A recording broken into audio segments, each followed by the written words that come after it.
Buongiorno, buon lunedì, ben ritrovati ed oggi, come avete visto, abbiamo iniziato prima questa diretta perché alle 11:30, quindi fra circa una mezz'ora, ci sarà un'importante firma, un accordo a Palazzo Barbi. Il presidente della Regione Veneto, Luca Zaia, e il ministro per le riforme istituzionali e la semplificazione normativa, Maria Elisabetta Alberti Casellati, firmeranno un accordo in materia di semplificazione normativa e noi ovviamente la seguiremo tutta in diretta, dunque 11:30 con questa importante firma. Ma prima poi di continuare con la cronaca vorrei lanciarvi il sondaggio di oggi che riguarda il governatore e gli assessori. Lo vedete adesso in sovraimpressione: mantenere il limite dei mandati, se siete d'accordo lo vedete in verde, quindi sì 0422 1626 691, se invece non siete d'accordo 0422 1626 690. L'esito di questo sondaggio come di consueto nella nostra trasmissione di questa sera in prima serata Ring. Ma ora ci spostiamo a Mestre perché c'è un'altra importante notizia, cioè l'attesa per la sentenza del crack Veneto Banca, la sentenza d'appello. Per noi sul luogo c'è il nostro Christian Arboit, che lo vedo già sullo schermo. Christian, buongiorno. Sì, buongiorno Daniela, a te e a tutti i telespettatori di Antenna 3. Mi trovo qui in via delle Messi a Mestre, all'esterno dell'aula bunker, con Nicoletta Rizzetto che sta curando la parte tecnica. Una giornata importante perché si va ad aggiungere un altro tassello nella storia infinita del crack di Veneto Banca. È attesa nel primo pomeriggio la sentenza di secondo grado del collegio giudicante relativa appunto al primo processo di fatto relativo al caso di Veneto Banca, quello che vede sul banco degli imputati ancora una volta Vincenzo Consoli, l'ex amministratore delegato e direttore generale di Veneto Banca, la popolare di Montebelluna. Questa volta l'accusa, l'ipotesi di reato che è rimasta e che era stata appunto confermata dal primo grado è quella di ostacolo alla vigilanza. Un brevissimo riepilogo di quello che è successo. In primo grado il Tribunale di Treviso lo aveva condannato a 4 anni di reclusione più una maxi confisca milionaria per 3 reati: falso in prospetto, ostacolo alla vigilanza. C'era poi l'aggiotaggio che è finito in prescrizione, così come poi è finito in prescrizione nelle more del secondo grado anche il reato di falso in prospetto. Resta quindi l'ostacolo alla vigilanza. Oggi quindi si decide di questa particolare fattispecie di reato, se vogliamo anche un reato minore rispetto ad altri. Per dirti, Daniela, in tribunale a Treviso in corso proprio in questi mesi c'è anche un altro procedimento nei confronti di Consoli e non solo, per associazione a delinquere finalizzata alla truffa, ma anche qui è un processo iniziato con tanto clamore ma che finirà con ogni probabilità su un binario morto, causa sempre la prescrizione. Di fatto la prescrizione è stata la grande protagonista di tutta questa vicenda, perlomeno dal punto di vista giudiziario. Quindi si torna in aula alle 2. Qui all'esterno però un sit-in manifestanti ex risparmiatori di Veneto Banca che in questi anni non hanno mai mollato, anche perché chiaramente è una vicenda che ancora, e qui con me c'è l'avvocato Andrea Armana, una vicenda ancora che vi coglie nell'intimo, che riguarda ovviamente i vostri interessi, le vostre tasche, le vostre vite. Ci tocca dal punto di vista professionale, ma ci tocca forse maggiormente come cittadini veneti, perché a distanza di molti anni noi stiamo ancora invocando verità e giustizia, e verità e giustizia non la stiamo avvicinando. Quello che viene giudicato oggi è un segmento della vicenda e a nostro avviso di certo non sono questi i fatti che hanno provocato il fallimento delle banche. Ci piacerebbe molto che lo Stato analizzasse la vicenda delle banche nel suo complesso, specialmente nel periodo successivo al 2015. Perché nel 2015, quando c'è stata la volta delle nostre banche da società con azionariato popolare a società per azioni, era stato promesso agli azionisti che con il voto di trasformazione le banche sarebbero state valorizzate, non solo salvate ma valorizzate. Poi nulla di tutto questo è accaduto.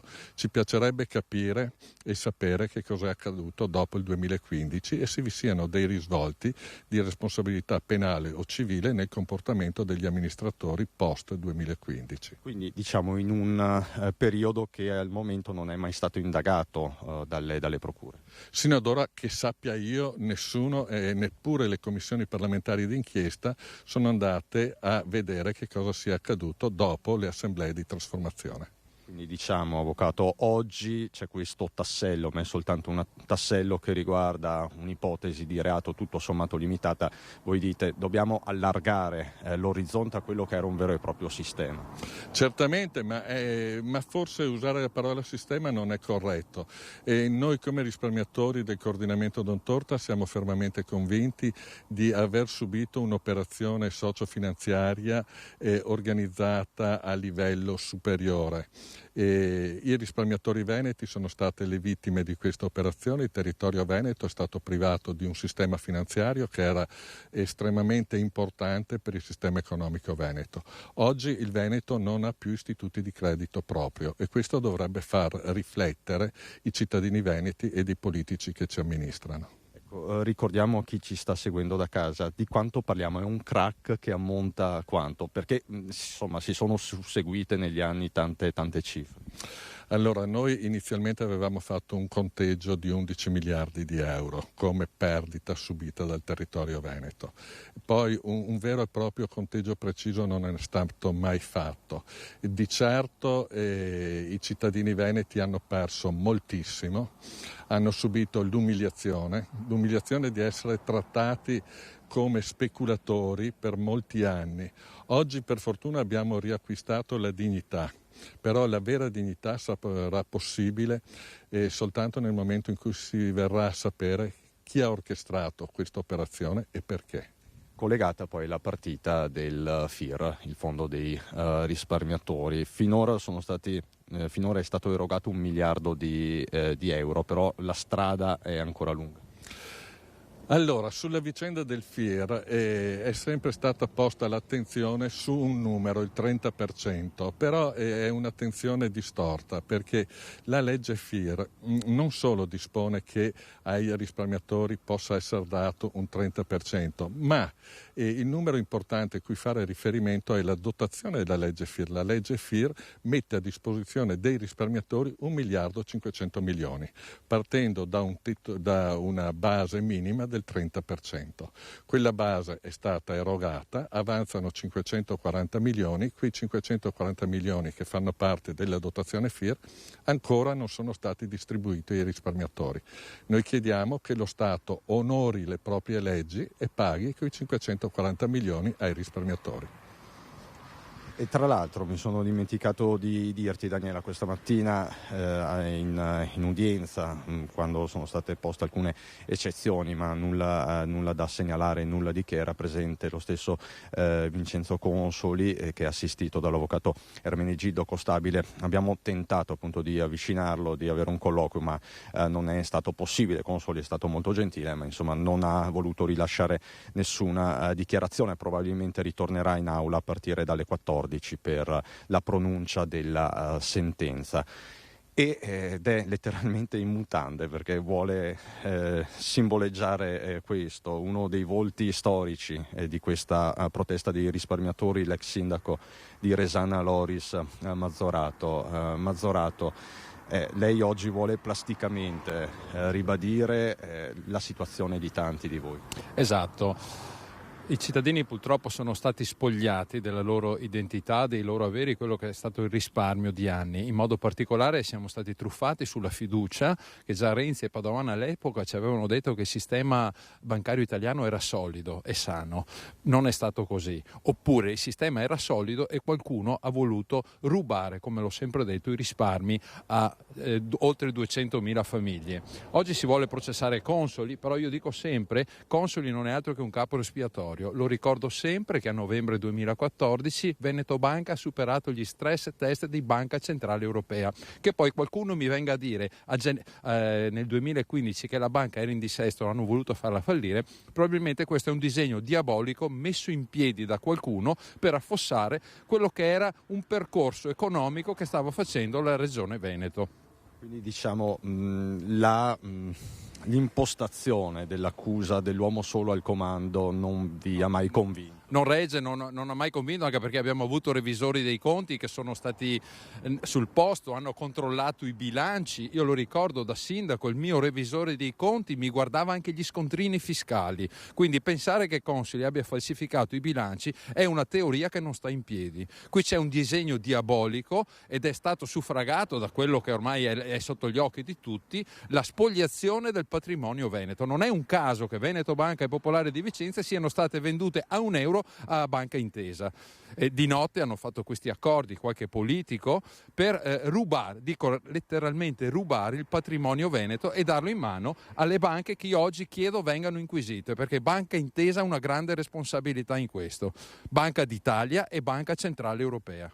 Quindi Daniela, come puoi sentire, la partita non è solo e soltanto giudiziaria, non riguarda soltanto questo capo di imputazione di cui si parla oggi, quindi questo ostacolo alla vigilanza. Tra l'altro non è nemmeno da escludere che prima o poi si possa ritornare in aula anche con un'altra ipotesi di reato, e ne abbiamo parlato questa mattina tra l'altro con l'avvocato di parte civile che sentirete nel corso di questa prima edizione, Luigi Fadalti, ovvero bancarotta fraudolenta, perché si parla anche di questo, avvocato Armanna. Ci potrebbe essere un procedimento anche per bancarotta fraudolenta, questo forse consentirebbe di allargare il giro d'orizzonte. Certamente. Allora, ogni vicenda politica aggiunge un tassello di conoscenza, seppur limitata a quelli che sono i capi di imputazione. Ciò che consentirebbe di avere un cono visivo più ampio è il procedimento l'eventuale procedimento per bancarotta fraudolenta. Procedimento che inspiegabilmente tarda a partire, o forse a voler essere dietrologi una spiegazione ci potrebbe essere, perché questa vicenda, qualora venisse esaminata dal punto di vista della bancarotta fraudolenta, a mio avviso non potrebbe fare a meno di guardare anche cosa è accaduto dopo il 2015. Signori, io vi posso chiedere quanto avete perso?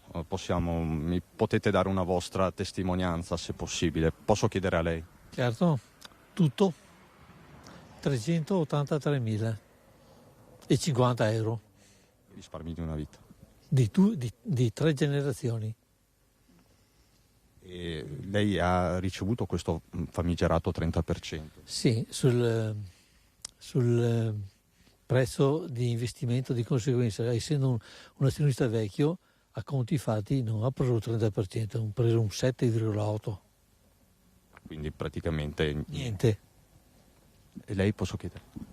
Io un 160.000 euro, che erano ancora delle azioni di mio nonno, di mia mamma, e io in fiducia di questo ho pensato di utilizzarlo come la musigna, come suol dire, no? E ho aggiunto delle altre cose che sono arrivato a questa cifra.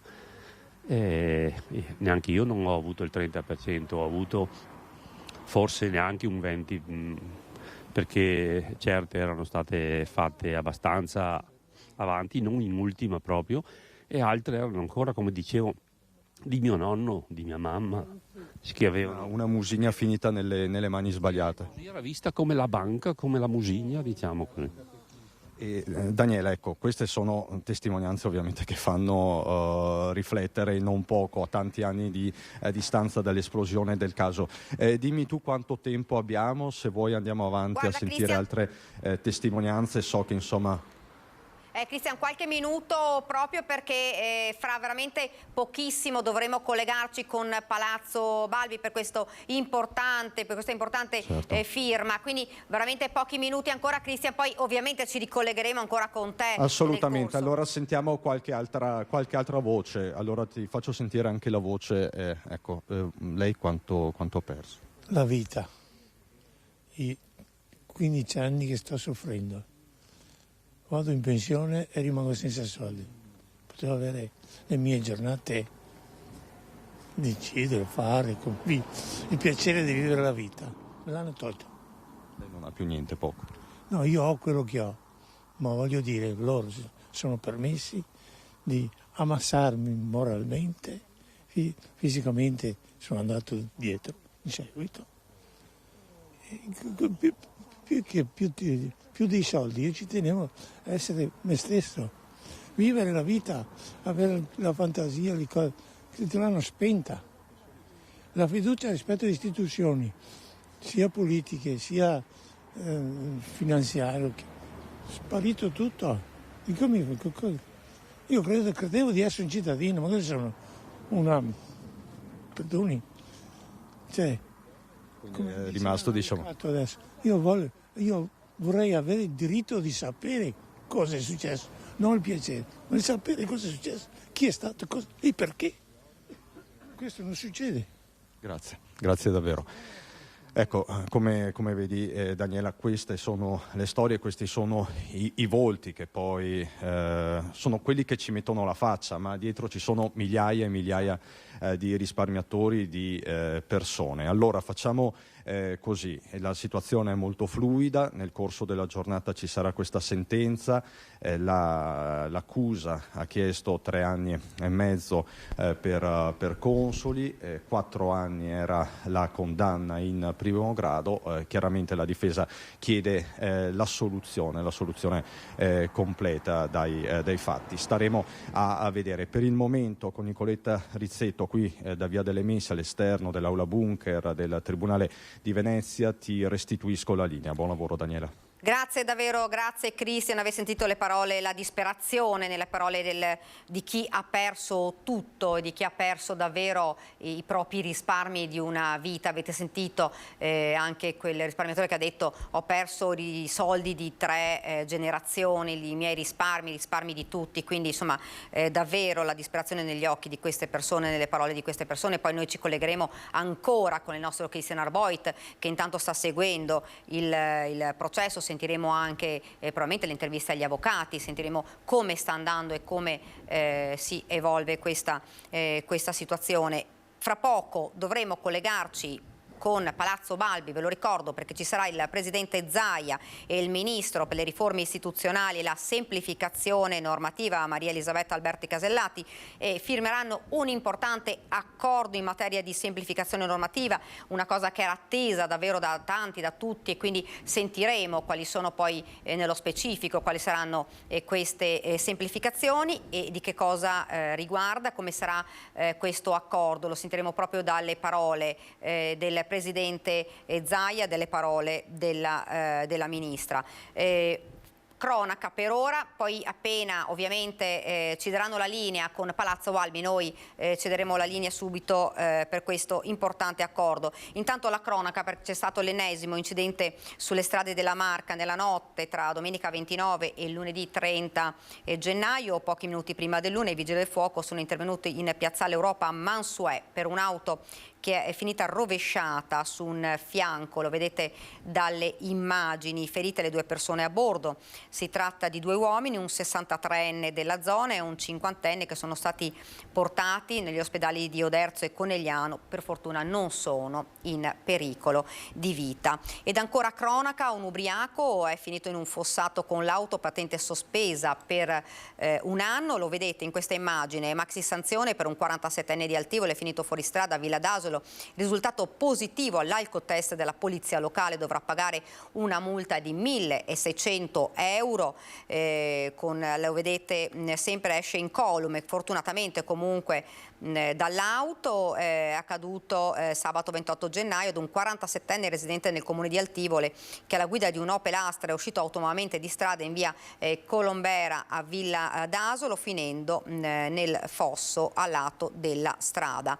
Queste le notizie per quanto riguarda la provincia di Treviso, ma andiamo invece nel Veneziano, dove c'è stato un arresto per droga. Un cittadino albanese è stato arrestato dopo un controllo della compagnia di pronto impiego della Guardia di Finanza di Venezia a Mira, dopo che nella sua automobile e nella sua abitazione è stato scoperto 1 chilogrammo di sostanze stupefacenti. Dopo aver fermato per un controllo stradale, i militari hanno deciso di approfondire il controllo sull'auto, rinvenendo oltre 3 etti di cocaina nascosta dietro al sedile del conducente. È scattato quindi il dispositivo di perquisizione dell'abitazione. L'ulteriore controllo eseguito con l'unità cinofila del gruppo di Tessera. Sono stati trovati anche altri 7 etti di marijuana conservati in una busta termosaldata, 8 grammi di cocaina pronti per la vendita e ben 1.500 euro in contanti,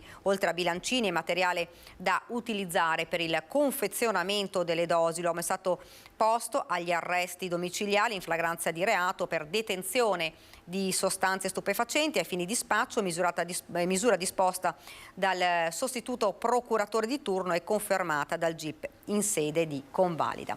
E continuiamo con la cronaca, continuiamo con gli incidenti a Padova. Incidente lungo la strada del Santo nel comune di San Giorgio con le Pertiche, ferito il conducente di un'auto finita nel canale.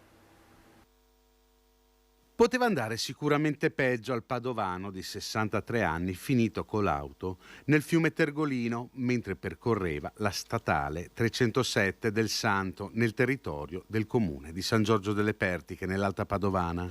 L'incidente sabato sera poco prima delle 22. L'auto, dopo essere uscita di strada, è piombata nel canale. I vigili del fuoco hanno estratto il ferito portandolo poi in ospedale a Campo San Piero, sotto shock ma senza gravi lesioni. L'auto è stata poi sollevata e riportata sulla sede stradale. Le indagini sono state affidate ai carabinieri.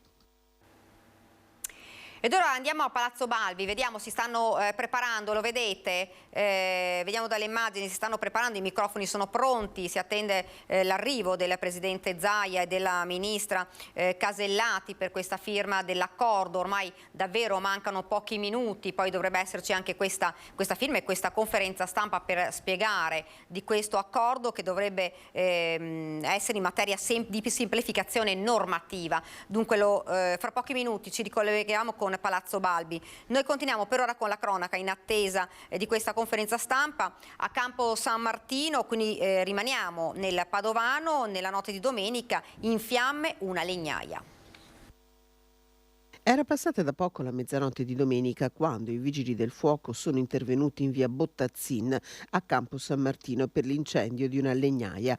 Nessuno è rimasto ferito, ma sul posto sono arrivati i vigili del fuoco di Cittadella e del distaccamento volontario di Borgoricco con 3 autopompe e 10 operatori.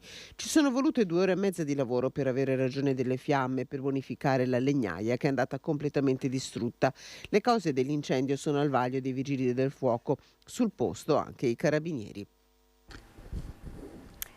E ieri c'è stato un grave incidente stradale a Borso del Grappa, una persona ha perso la vita. Il mondo del volontariato, perché era un volontario, il mondo del volontariato è stato in lutto per la morte di Sergio Bresolin, anima della marcia alpina e del gruppo sportivo Alpini, morto in un incidente stradale proprio a Borso del Grappa. Sentiamo il cordoglio dell'intera comunità e dell'intero mondo del volontariato.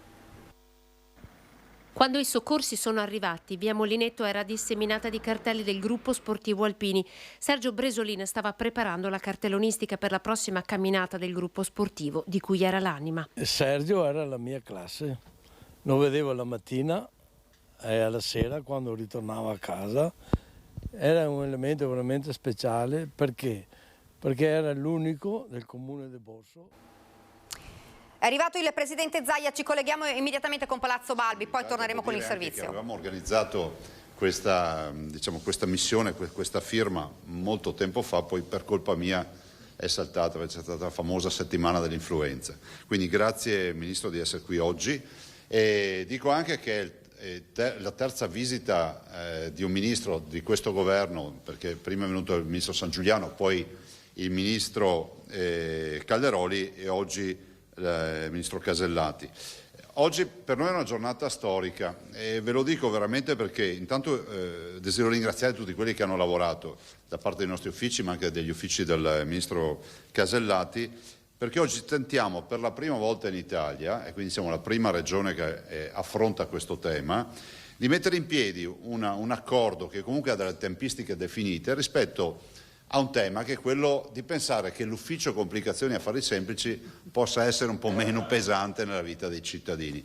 E se qualcuno mi chiedesse, e penso che il Ministro sia d'accordo, quale sia il faro che ci indica la via, è pensare che il cittadino sia attore protagonista nei processi amministrativi, e pensare che il cittadino, che la famosa signora Maria che spesso viene citata, forse a volte anche in eccesso rispetto a quello che è la nostra attività, sia elemento centrale, e quindi sburocratizzare, pulizia di norme e affrontare i temi della pubblica amministrazione anche con un piglio un po' anglosassone, no? Qui non è che si toglie l'azione penale, assolutamente, stiamo parlando di fare in modo che ci sia meno confusione e ci sia più rapidità. Do un esempio, stabilire e introdurre ad esempio dei termini perentori, pensate alle pratiche di VIA, di VAS, pratiche paesaggistiche, dove comunque oggi la pubblica amministrazione può prendersi il lusso di lasciar lì e affrontare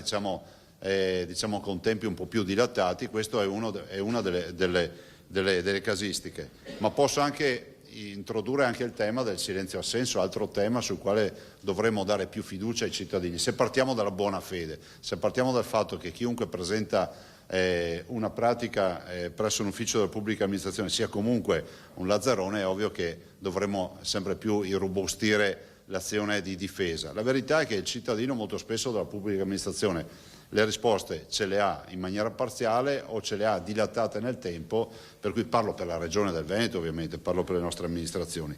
Non vi parlo poi di quello che abbiamo affrontato fra l'altro Ministro anche con il Ministro San Giuliano, che è stata la grande partita dei vincoli paesaggistici in un Veneto che è la regione d'Italia più vincolata tra le regioni, e quindi anche qui difficoltà. Uno potrebbe dire vabbè, ma cosa significa? Significa che ad esempio se vogliamo investire nelle energie rinnovabili, dall'altro dobbiamo capire come fare a mettere a terra poi magari i pannelli fotovoltaici piuttosto che le pale eoliche. Anche qui si parla di sburocratizzazione. Quindi oggi noi firmeremo questo accordo che è una prima nazionale, questo lo possiamo dire, introduce un tavolo di lavoro, mi permetto di dire non all'italiana, ma un tavolo che in 3 mesi deve darci le risposte e soprattutto soluzioni che siano leggibili e misurabili dai cittadini, e questo è l'impegno che ci siamo presi. Ringrazio, mi ero anche segnato i nomi ma ci tengo a ricordarli, ringrazio il dottor Gasparin, il dottor Franco, il dottor Ceroni, il dottor Meneghesso e da parte nostra anche l'avvocato Vidotti per il grande lavoro che hanno fatto, e poi avremo ovviamente nelle carte, poi troverete tutti gli estremi dei componenti del tavolo, che sarà questo tavolo che ci darà già le prime proposte entro 3 mesi in maniera perentoria. Io passerei la parola al Ministro Casellati, prego. Grazie. Sono un po' più piccola. No, ma si sente bene. Buongiorno a tutti, grazie al nostro Presidente Zaia per questa giornata, perché da qui, da Venezia e dal Veneto, inizia il mio percorso attraverso le regioni.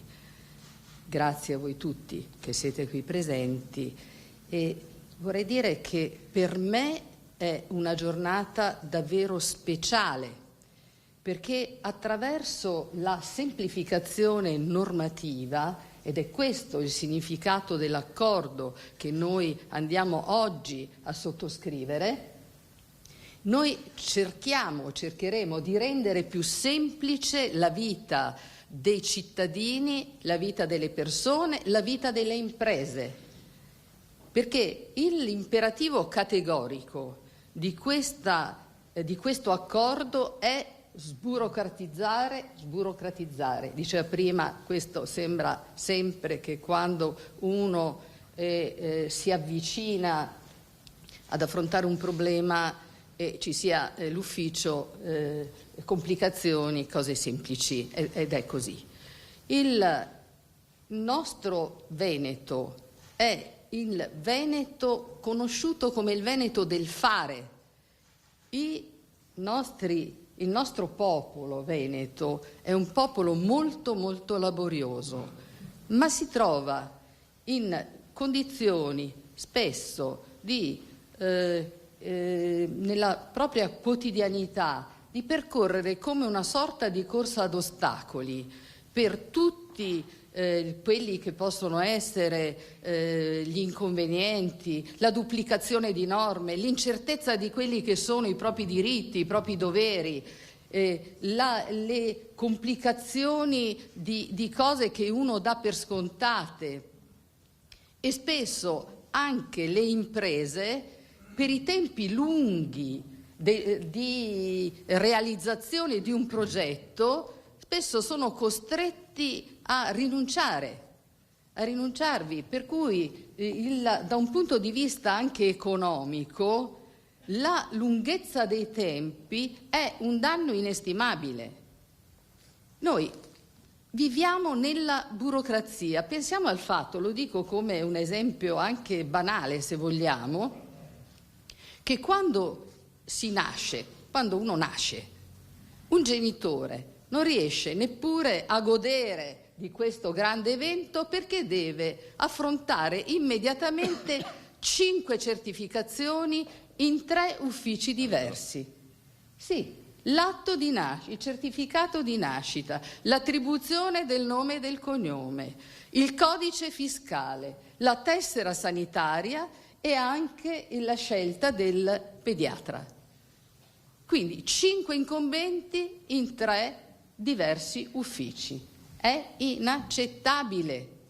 Quindi quello che oggi noi andiamo a fare, per questo io dico che oggi è una giornata storica e speciale, è una rivoluzione copernicana per rendere più semplice, più efficace la vita dei cittadini e anche per, restituire quella serenità di rapporti fra la pubblica amministrazione, i cittadini e le imprese. Pensate che noi abbiamo, rispetto all'OCSE, siamo al 33esimo posto su 36 per la qualità della pubblica amministrazione e secondo dati che ci fornisce Confcommercio noi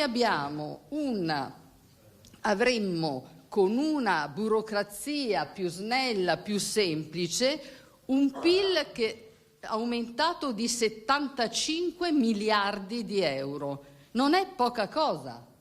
Ed allora quello che vogliamo fare è eliminare quello che è diventato davvero, attraverso queste duplicazioni, attraverso l'eliminazione delle norme superflue, di passaggi inutili, e eliminare quello che è lo stalker, perché la burocrazia è diventata uno stalker, una sorta di nemico che abbiamo in casa, per cui dare al nostro Paese una situazione di amministrazione snella, efficiente, significa dare normalità al nostro Paese. Perché guardate, pensavo così, anche arrivando qui, è un po' strano che noi ci troviamo come a vivere sempre delle emergenze rispetto a un fatto ordinario. Secondo voi è così naturale nominare un commissario? Noi siamo quelli che nominiamo il commissario per affrontare cose ordinarie. Lo trovo inaccettabile, francamente inaccettabile. Ed allora il mio augurio oggi, iniziando da qui, una terra che amo molto, è la mia, come obiettivo vorrei che si dicesse che questo governo è il governo del finalmente, e cioè quel governo per cui i cittadini dicono finalmente posso vivere una vita semplice. Vi ringrazio. Grazie.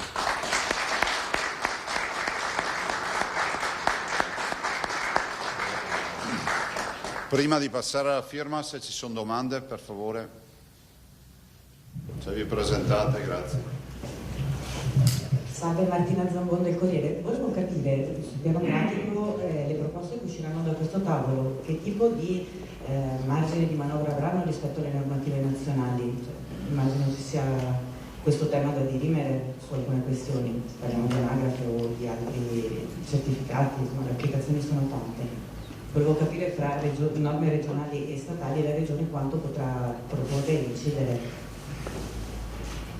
Rispondo qualche volta. Facciamo 2 domande allora, grazie. No, se volete, vai. come volete. Prego. Allora, è chiaro che laddove noi andiamo ad individuare con le regioni le duplicazioni di norme, la sovrapposizione, una serie di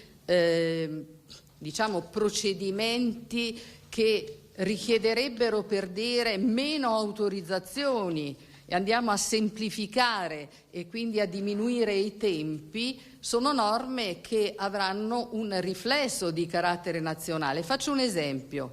Il codice degli appalti. Io ho fatto parte della cabina di regia, quindi portando delle proposte di semplificazione normativa.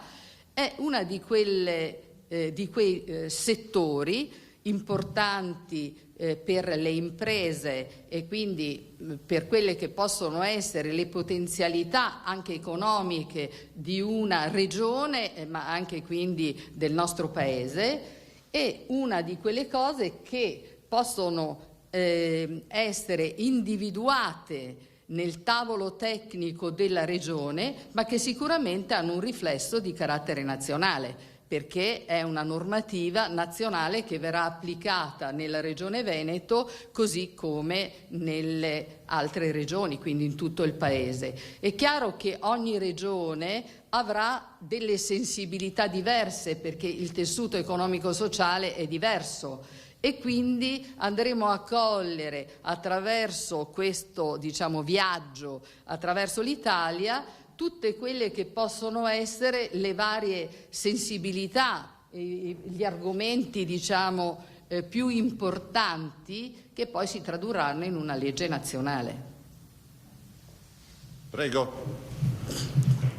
Buongiorno, Angela Pederiva, Gazzettino. Ministro, lei ha parlato di un governo del finalmente. Presumo che il Presidente Zaia si aspetti che sia un governo del finalmente anche rispetto all'autonomia.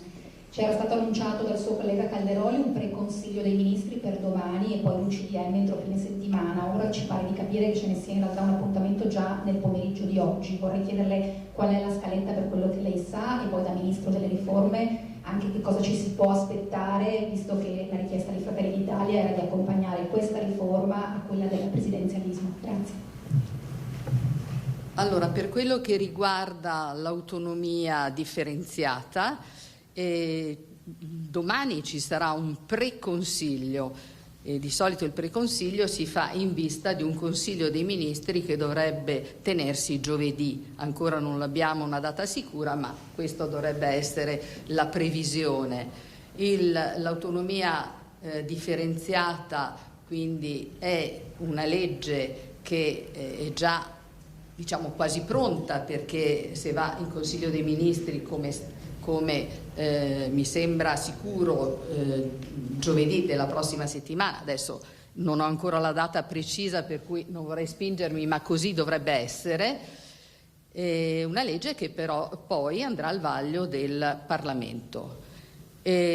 Su quello che riguarda la riforma presidenziale, io ho terminato, come avevo già annunciato nel mio cronoprogramma, una sorta di ascolto attraverso tutti i gruppi parlamentari per avere una visione ampia, perché ritengo che le riforme costituzionali debbano essere fatte dalla maggioranza insieme all'opposizione, ove possibile, e quindi questo giro di consultazioni mi è servito per capire se riesco a trovare un punto di caduta, come mi auguro, perché la Costituzione chiaramente è la Costituzione di tutti, quindi è importante che avvenga con una sua modifica con il contributo di idee, di pensieri, di osservazioni da parte di tutti i gruppi parlamentari. Come ho già detto, ho tirato la riga venerdì della scorsa settimana, terminando le mie consultazioni con il Movimento 5 Stelle. Adesso mi sono data un po' di giorni per riflettere e poi parlerò con il Presidente Meloni e con la maggioranza per mettere a punto una proposta o per fare ulteriori approfondimenti. Quindi è questo il mio percorso.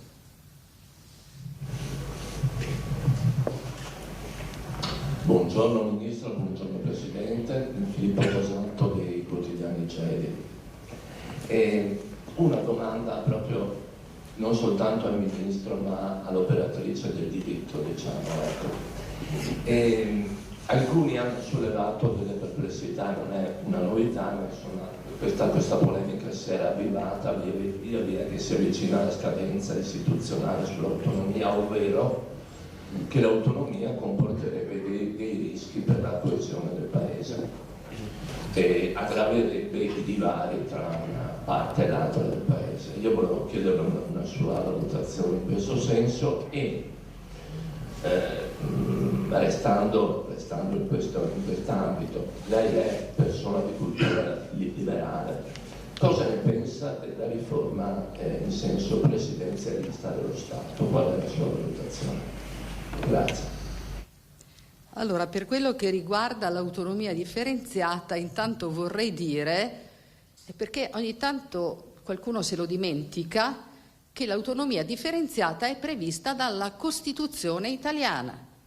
Allora, questo non è un dato indifferente, perché sembra che improvvisamente qualcuno parli di autonomia differenziata come qualcosa che sia scesa improvvisamente dal cielo. L'autonomia differenziata è prevista dalla Costituzione italiana.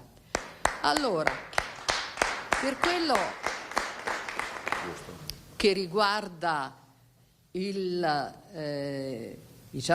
l'autonomia così come verrà prevista dalla normativa che sarà presentata in Consiglio dei Ministri, a me sembra, per il testo che io ho letto, che non ci sia alcuna volontà di far restare qualche regione indietro. Il fatto che io senta parlare di spaccature, da giurista lei mi ha detto, leggendo quello che io ho letto nel testo di legge, non c'è alcuna spaccatura. Autonomia differenziata significa migliore allocazione delle risorse attraverso l'individuazione dei LEP, che sono i livelli essenziali di prestazione. Questa è l'autonomia differenziata nell'ambito di una unità d'Italia che tutti noi vogliamo preservare nello spirito della Costituzione. Per quello che riguarda, lei mi ha chiesto invece la riforma, mi sono riservata di di scrivere un disegno di legge dopo un periodo di riflessione. Questo perché lo dico? Non perché mi voglia sottrarre, perché una mia idea chiaramente io ce l'ho, ma non ho reso neppure le linee programmatiche in Parlamento dietro la richiesta dei presidenti delle commissioni affari costituzionali della Camera e del Senato, perché se avessi delineato quello che era il mio programma, sarebbe stato inutile fare quel giro di consultazioni che poi invece ho fatto, perché la mia idea non è la mia idea. Io cerco in tutti i modi che questa proposta sia condivisa dalla maggior parte, quantomeno, del Parlamento e quindi dalla maggior parte dei gruppi parlamentari e con una collaborazione anche delle opposizioni. Quindi la mia idea può scolorarsi di fronte al fatto che ci sia un apporto diverso, un ripensamento, e che questo ripensamento, queste osservazioni che noi ci siamo scambiati durante questa attività di ascolto possono arricchirci reciprocamente. Quindi io mi auguro davvero che ci sia una condivisione di vedute, sono disponibile anche a un secondo giro di approfondimento, per cui io in questo momento sto ragionando e per cui la mia idea non la propongo oggi, come non l'ho proposta ieri. Altro ragazzi? Sì, velocemente ritornando all'accordo che verrà firmato oggi. Prosegue il Ministro il suo giro in altre regioni, verranno proposti altri accordi simili dopo questa prima assoluta in Veneto, e tecnicamente come funzionerà? Verranno coinvolte anche le associazioni economiche, le associazioni di categoria, chiaramente, per riuscire a capire quali sono poi quelle duplicazioni che appesantiscono il lavoro di tutti? Grazie. Come dicevo prima, ho iniziato con il Veneto e percorrerò tutte le regioni, perché ogni regione ha una sua sensibilità, ha un tessuto, dicevo, economico, sociale diverso, quindi le preoccupazioni possono essere diverse. Ci sarà, come diceva prima il Presidente Zaia, un tavolo tecnico, ma è chiaro che in questo tavolo non si potrà prescindere anche dalla consultazione di tutte le categorie economiche. Del resto già nel mio Ministero noi abbiamo attuato una serie di consultazioni a tutto campo con tutte le categorie che hanno mandato le loro proposte. Noi poi le passeremo al vaglio, chiaramente, vaglio di carattere tecnico-giuridico, per dare anche priorità agli interventi, e quindi sarà un lavoro diciamo impegnativo, ma mi auguro impegnativo ma fruttuoso.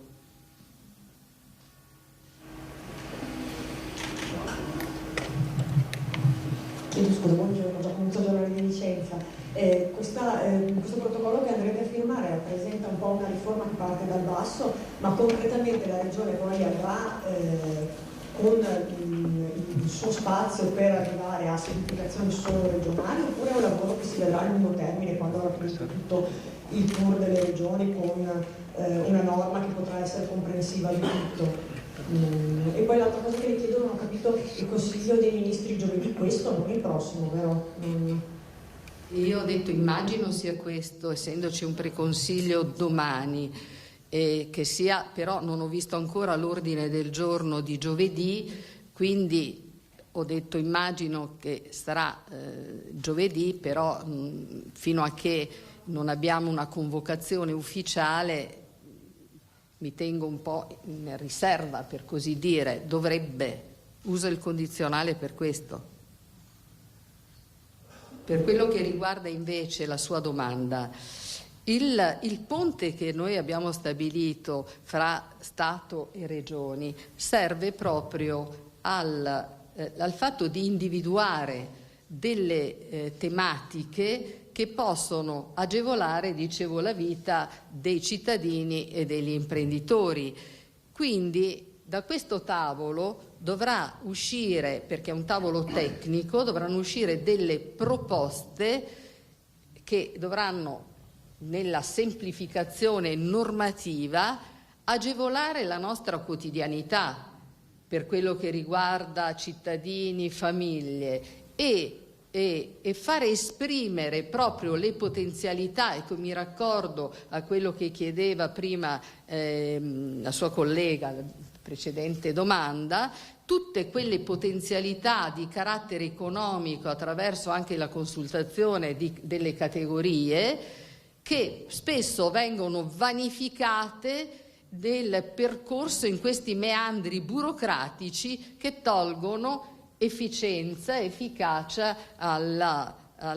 che impediscono, diciamo, il fare, che massacrano questa volontà di lavorare, perché in fondo la gente che cosa chiede? Il nostro Veneto così laborioso chiede solo di poter lavorare. Ministro, buongiorno, Simpiani Emiliano TV7. Sono qua. Ecco. Avete già un primo obiettivo da cui partire? Quindi lei prima parlava, citava ad esempio come esempio la questione delle nascite, quindi avete già in mente una prima tematica, un primo obiettivo da cui partire per questa semplificazione? Grazie. Allora, oggi noi firmiamo questo accordo, d'oggi in poi andremo a individuare quelle che saranno le priorità. Quindi io ho fatto un esempio per dire quanto è complicata la vita, per dimostrare di essere semplicemente esistenti.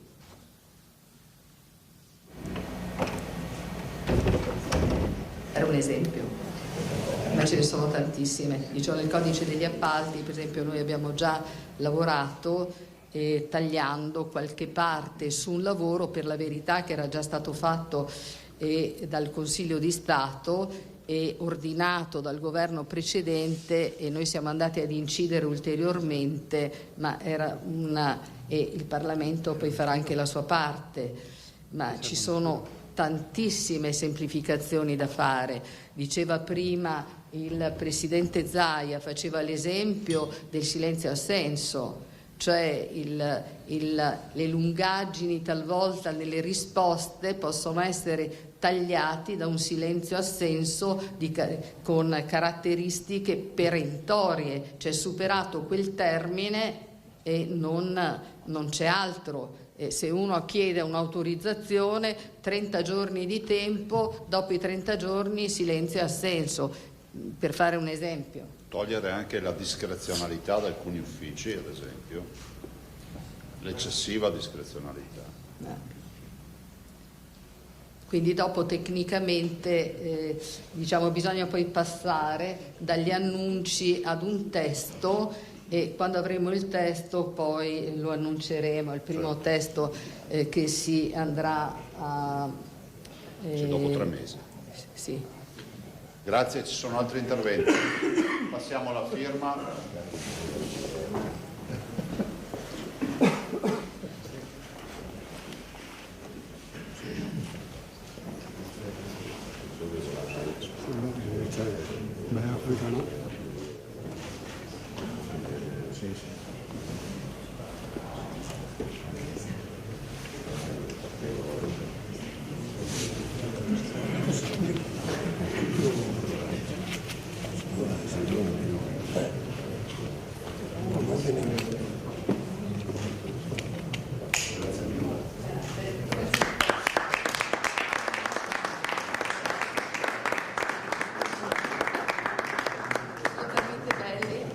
C'è un ricordo per il Ministro.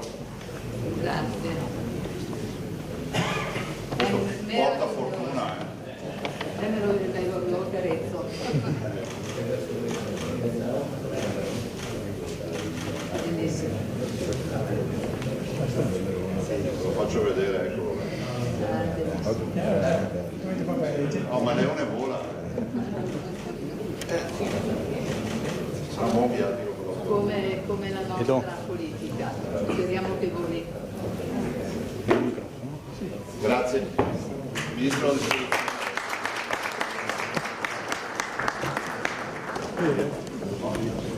Dunque avete sentito le parole del Presidente Zaia e anche del Ministro. Ora vediamo, perché la nostra Anna Maria Parisi dovrebbe avvicinarsi al Sindaco, al Presidente Zaia, per un'intervista, ma avete sentito l'obiettivo di questo accordo è quello di sburocratizzare, è una cosa importante. La Ministra ha definito questa burocrazia, l'ha definita una sorta di nemico che abbiamo in casa. Sentiamo l'intervista. Da chi partiamo? Ecco, sì. Ci siamo. Aspetta. Lo metto a Carolina. Sì, assolutamente. Ci siamo tutti. Ok, sì. Ha parlato di burocrazia come stalker dell'Italia. Sì, la burocrazia è uno stalker che accompagna la nostra quotidianità e che rende la nostra vita come una corsa ad ostacoli. È come avere sempre un nemico in casa che non soltanto ci rende difficile la vita, rende difficile la vita delle famiglie e dei cittadini, ma anche mina quella che è la potenzialità economica delle nostre imprese, perché nella maggior parte dei casi, quando la realizzazione di un progetto richiede troppi tempi, l'imprenditore lascia perdere, non è possibile. È il momento di voltare pagina, ha parlato di una rivoluzione copernicana che lui vuole intraprendere a partire dal Veneto. Sì, occorre ristabilire un rapporto corretto e amichevole, direi, fra la pubblica amministrazione, i cittadini e le imprese, e questo si può fare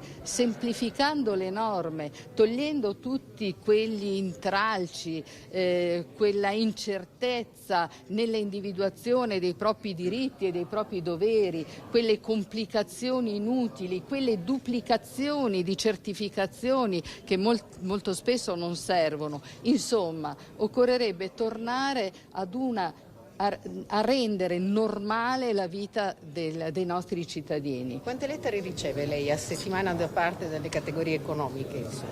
Tantissime, da tutte le categorie economiche, ma anche dai cittadini che sono stanchi di percorrere gli uffici per fare cose semplicissime.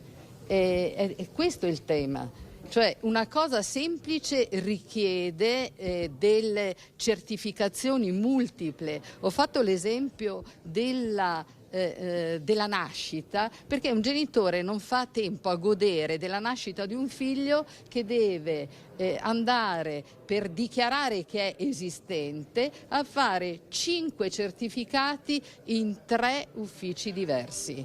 È incredibile.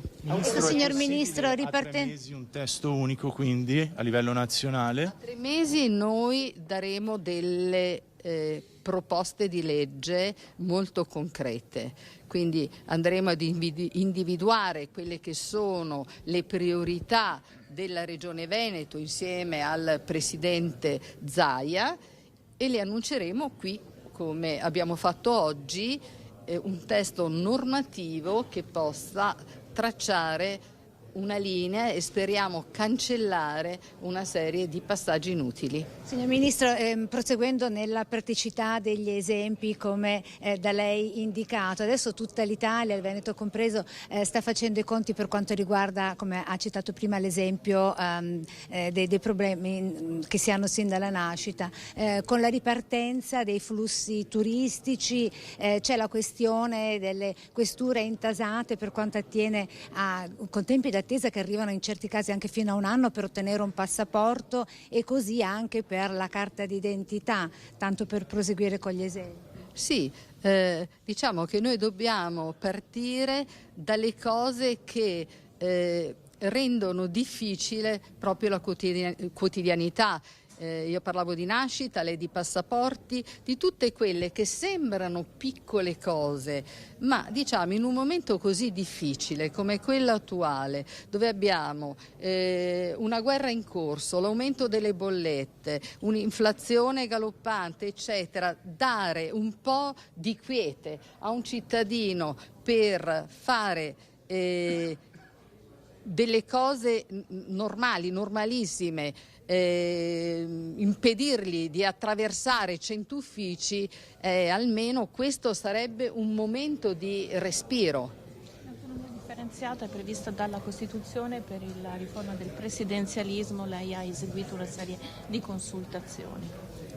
Sì, per l'autonomia differenziata probabilmente ci sarà questa presentazione di un disegno di legge che poi andrà in Parlamento, in Consiglio dei Ministri, probabilmente dico giovedì, non abbiamo ancora l'ordine del giorno. Per il presidenzialismo questa settimana farò una serie di riflessioni per incontrarmi poi con la maggioranza e per vedere se è necessario ancora saranno necessari ancora approfondimenti o meno. A non essere d'accordo sono soprattutto i governatori del Sud che incontrerà in questo periodo, appunto è pronta a parlare con i governatori del Sud.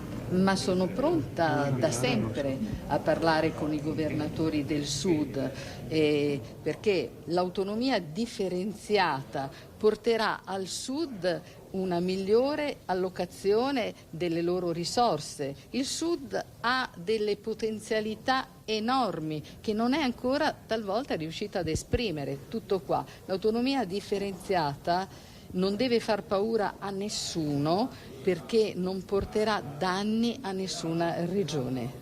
Grazie. Presidente Zaia, possiamo farle qualche domanda? Ecco, in materia... Sì. In merito a al tavolo tecnico che da adesso in poi per i prossimi 3 mesi partirà dal Veneto, ha già un'idea delle prime 3 cose da stilare? Ma guarda, intanto stiamo parlando di una riforma epocale, di una rivoluzione anche nel metodo. Porre al centro il cittadino, abbiamo trovato un interlocutore che è quello del ministro Casellati, del governo, che condivide la sfida, e quindi faremo in modo che l'ufficio complicazioni e affari semplici pian piano si disgreghi.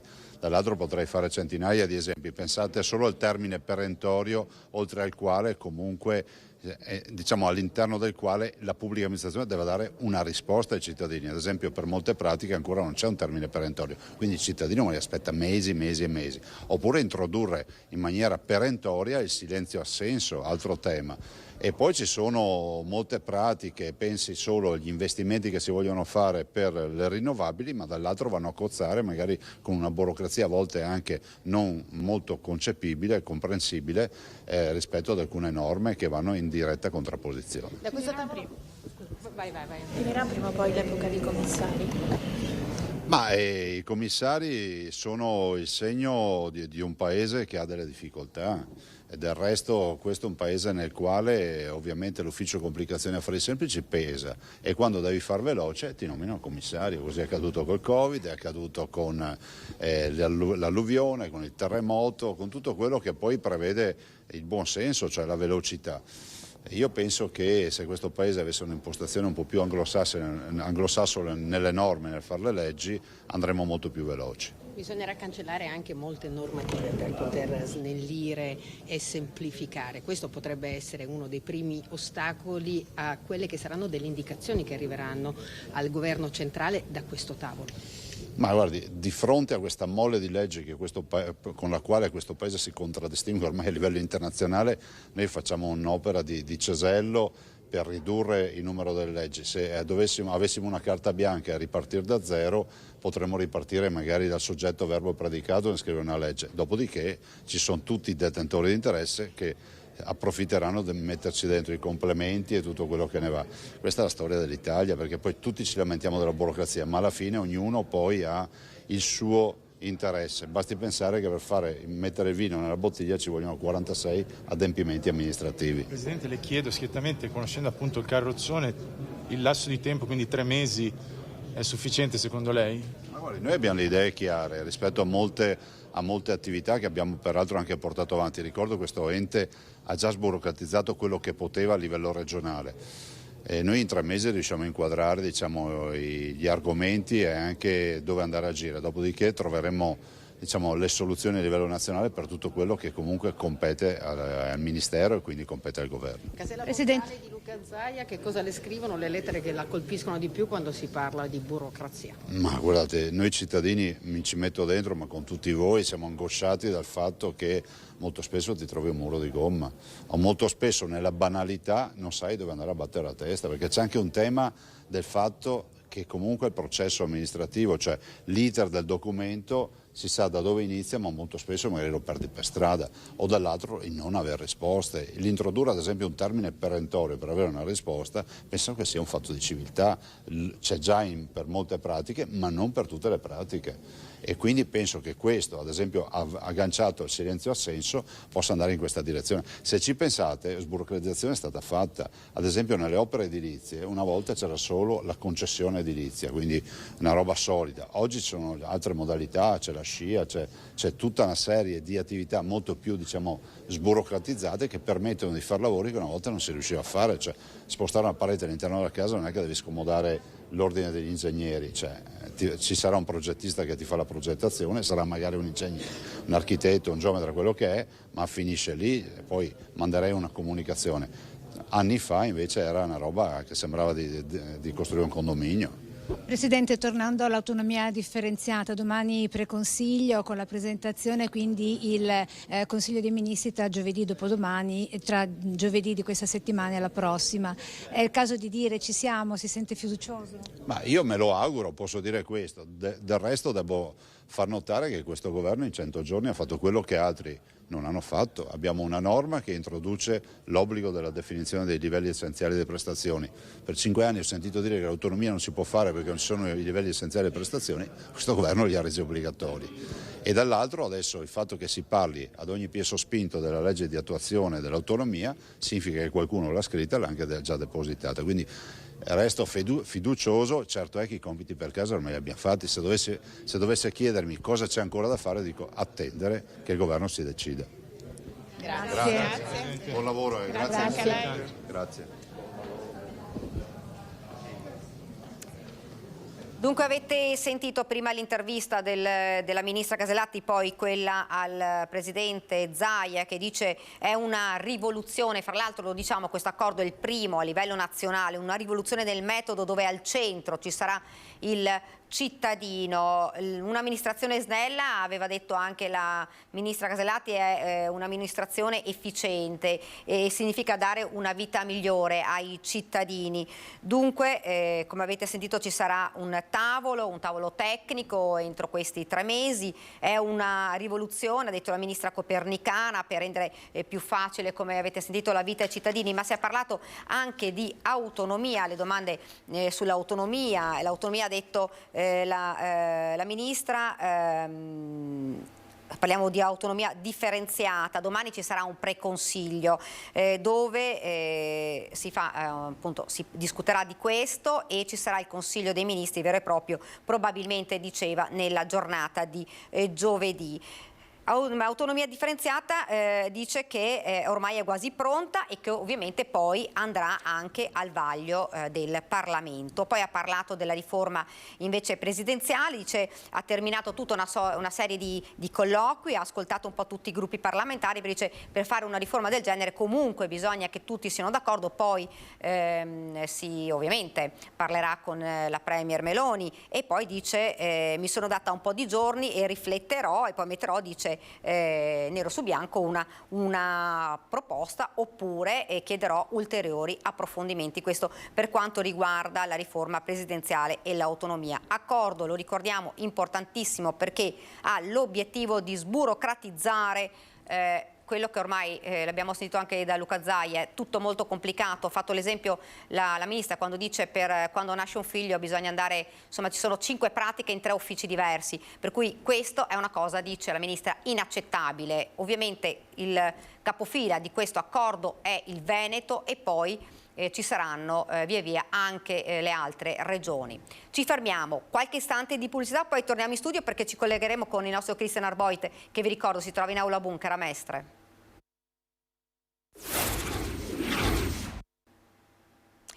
Rieccoci nuovamente in studio ed ora in primo piano la cronaca perché c'è stato un arresto, anzi 2 arresti per tentato omicidio, fatti che sono avvenuti a Torino ma però gli arresti sono stati fatti in provincia di Verona. 2 giovani stranieri irregolari originari rispettivamente della Libia e della Tunisia sono accusati, il primo del tentato omicidio di una donna ed entrambi del tentato omicidio della tentata rapina ad una seconda donna. Dalle indagini è emerso che il giovane libico avrebbe puntato un coltello alla gola di una 24enne in via Trino nel quartiere Barriera di Milano, riferendola poi alla spalla e alla mano. La reazione della donna lo avrebbe messo in fuga. La seconda aggressione invece era avvenuta in via Biscara nel quartiere Mirafiori Nord, alla periferia di Torino. I due aggressori sono stati arrestati arrestati a Verona. Questa dunque è la notizia. Io vedo già collegato con noi il nostro Christian Arboit, che vi ricordo si trova in aula bunker a Mestre. Christian, buongiorno ancora.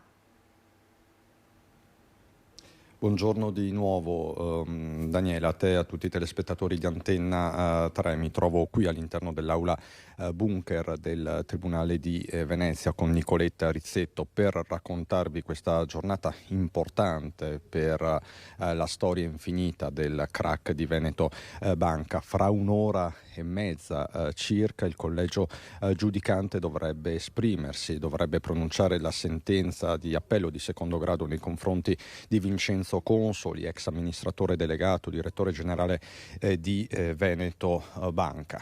Ovviamente la questione è quella del crack, ma oggi qui in aula si è ovviamente per un reato specifico, quello di ostacolo alla vigilanza, che probabilmente fra tutti è uno di quelli minori, tra virgolette, anche perché in questi anni, in questi mesi, la prescrizione è intervenuta più volte e ha spogliato, se vogliamo utilizzare questo termine, il quadro accusatorio e i vari reati ascrivibili al Consoli. Per fare un veloce riepilogo, Daniela, 10 mesi fa il Tribunale di Treviso in primo grado aveva condannato Consoli a 4 anni di reclusione per ostacolo alla vigilanza e falso in prospetto. Il falso in prospetto nelle more tra il primo e il secondo grado si è prescritto, così come si era prescritto 2 o 3 mesi prima della pronuncia della sentenza di primo grado il reato di aggiottaggio. Quindi oggi resta in piedi l'impianto accusatorio relativo all'ostacolo appunto alla vigilanza.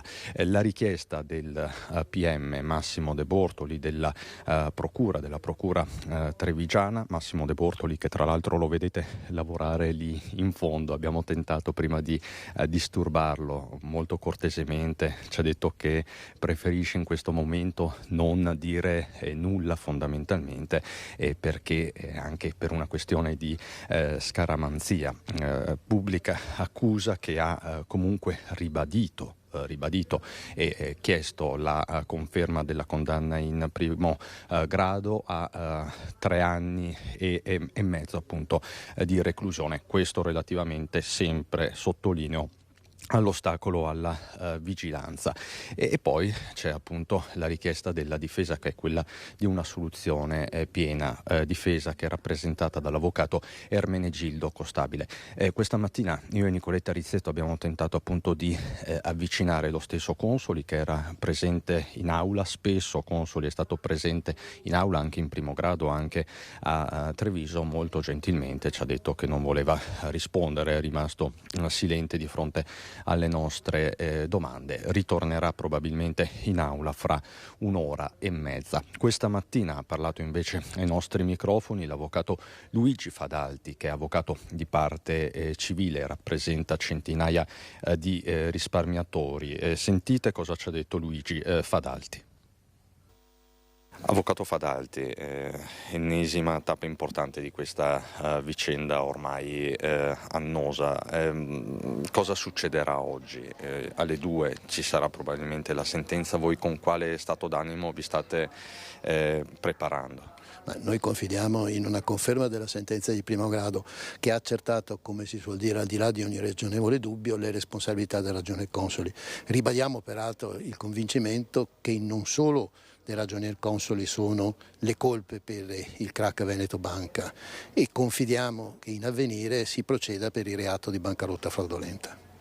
Quindi le dice non era un uomo solo al comando? Mi sento assolutamente di escludere quello che emerge anche dagli atti, pur comprendendo che questo processo sensatamente è stato istruito solo a carico della ragionier Consoli, perché diversamente non sarebbe mai stato celebrato. Ecco, in tutto questo procedimento, in tutta questa storia giudiziaria incombe da sempre la prescrizione, che pian piano ha logorato parti di giustizia, mi verrebbe da dire. Sì, è anche vero che la prescrizione serve a dare certezza dei rapporti giuridici, perché non si possono tenere in piedi ad libitum all'infinito vicende processuali.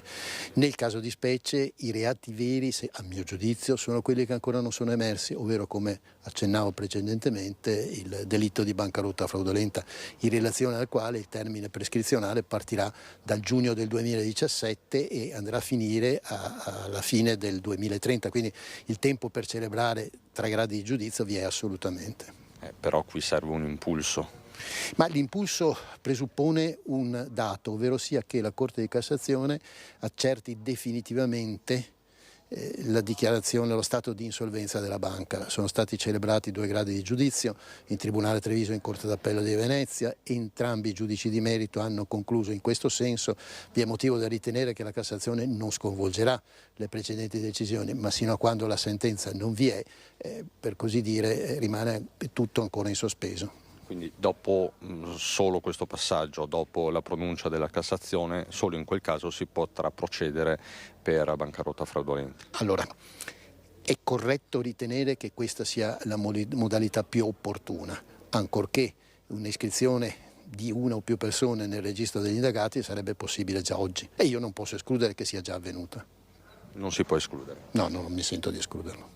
Nel caso in cui si aprisse un procedimento per bancarotta fraudolenta, in quel caso cosa cambierebbe per le parti civili e per le loro aspettative? Allora, sostanzialmente, come ho sempre detto, possibilità risarcitorie sui patrimoni dell'imputato, degli indagati sono da escludere, perché le dimensioni del passivo sono tali da non ritenere sensatamente aggredibili patrimoni pur cospicui di singole persone. Vi è però anche un'esigenza di giustizia, ovvero sia quella di accertare se e a carico di chi vi sono state delle responsabilità. Ecco, ripercorriamo così come ultimissima battuta, parliamo di un crack da quanto, ecco, per chi sta a casa? Qui parliamo di un crack da 3 miliardi e più di euro, ecco. Parliamo di un crack che ha colpito circa 80.000 azionisti e le loro famiglie. Se noi sommiamo queste cifre a quelle della Banca Popolare di Vicenza, che è vicenda parallela ed analoga, raggiungiamo dimensioni che superano come cifra la storica vicenda Parmalat. Le parti civili quante sono in questo processo? Ma in questo specifico processo credo che siano circa 300. Nel processo che è a Roma a carico della società di revisione sono molte di più. Il punto è che sicuramente l'unico intervento sensato che è avvenuto per ora è stato il fondo indennizzo ai risparmiatori, che effettivamente in qualche modo ha lenito il danno economico subito dalle persone. È stato un intervento intelligente, vi sono ancora circa 500 milioni di euro disponibili che non sono stati distribuiti, ci siamo attivati per far sì che si proceda a una redistribuzione proporzionale anche di questo importo, anche qui confidiamo che avvenga, ma la responsabilità è politica, non è giudiziaria. Cosa si aspetta oggi, avvocato? Confido, come ho detto all'inizio, nella conferma della sentenza di primo grado, che fissa comunque storicamente un dato, ovvero sia la circostanza che la banca, in persona per ora dell'odierno imputato, ha falsificato per anni, quantomeno dal 2013 in avanti, i propri bilanci.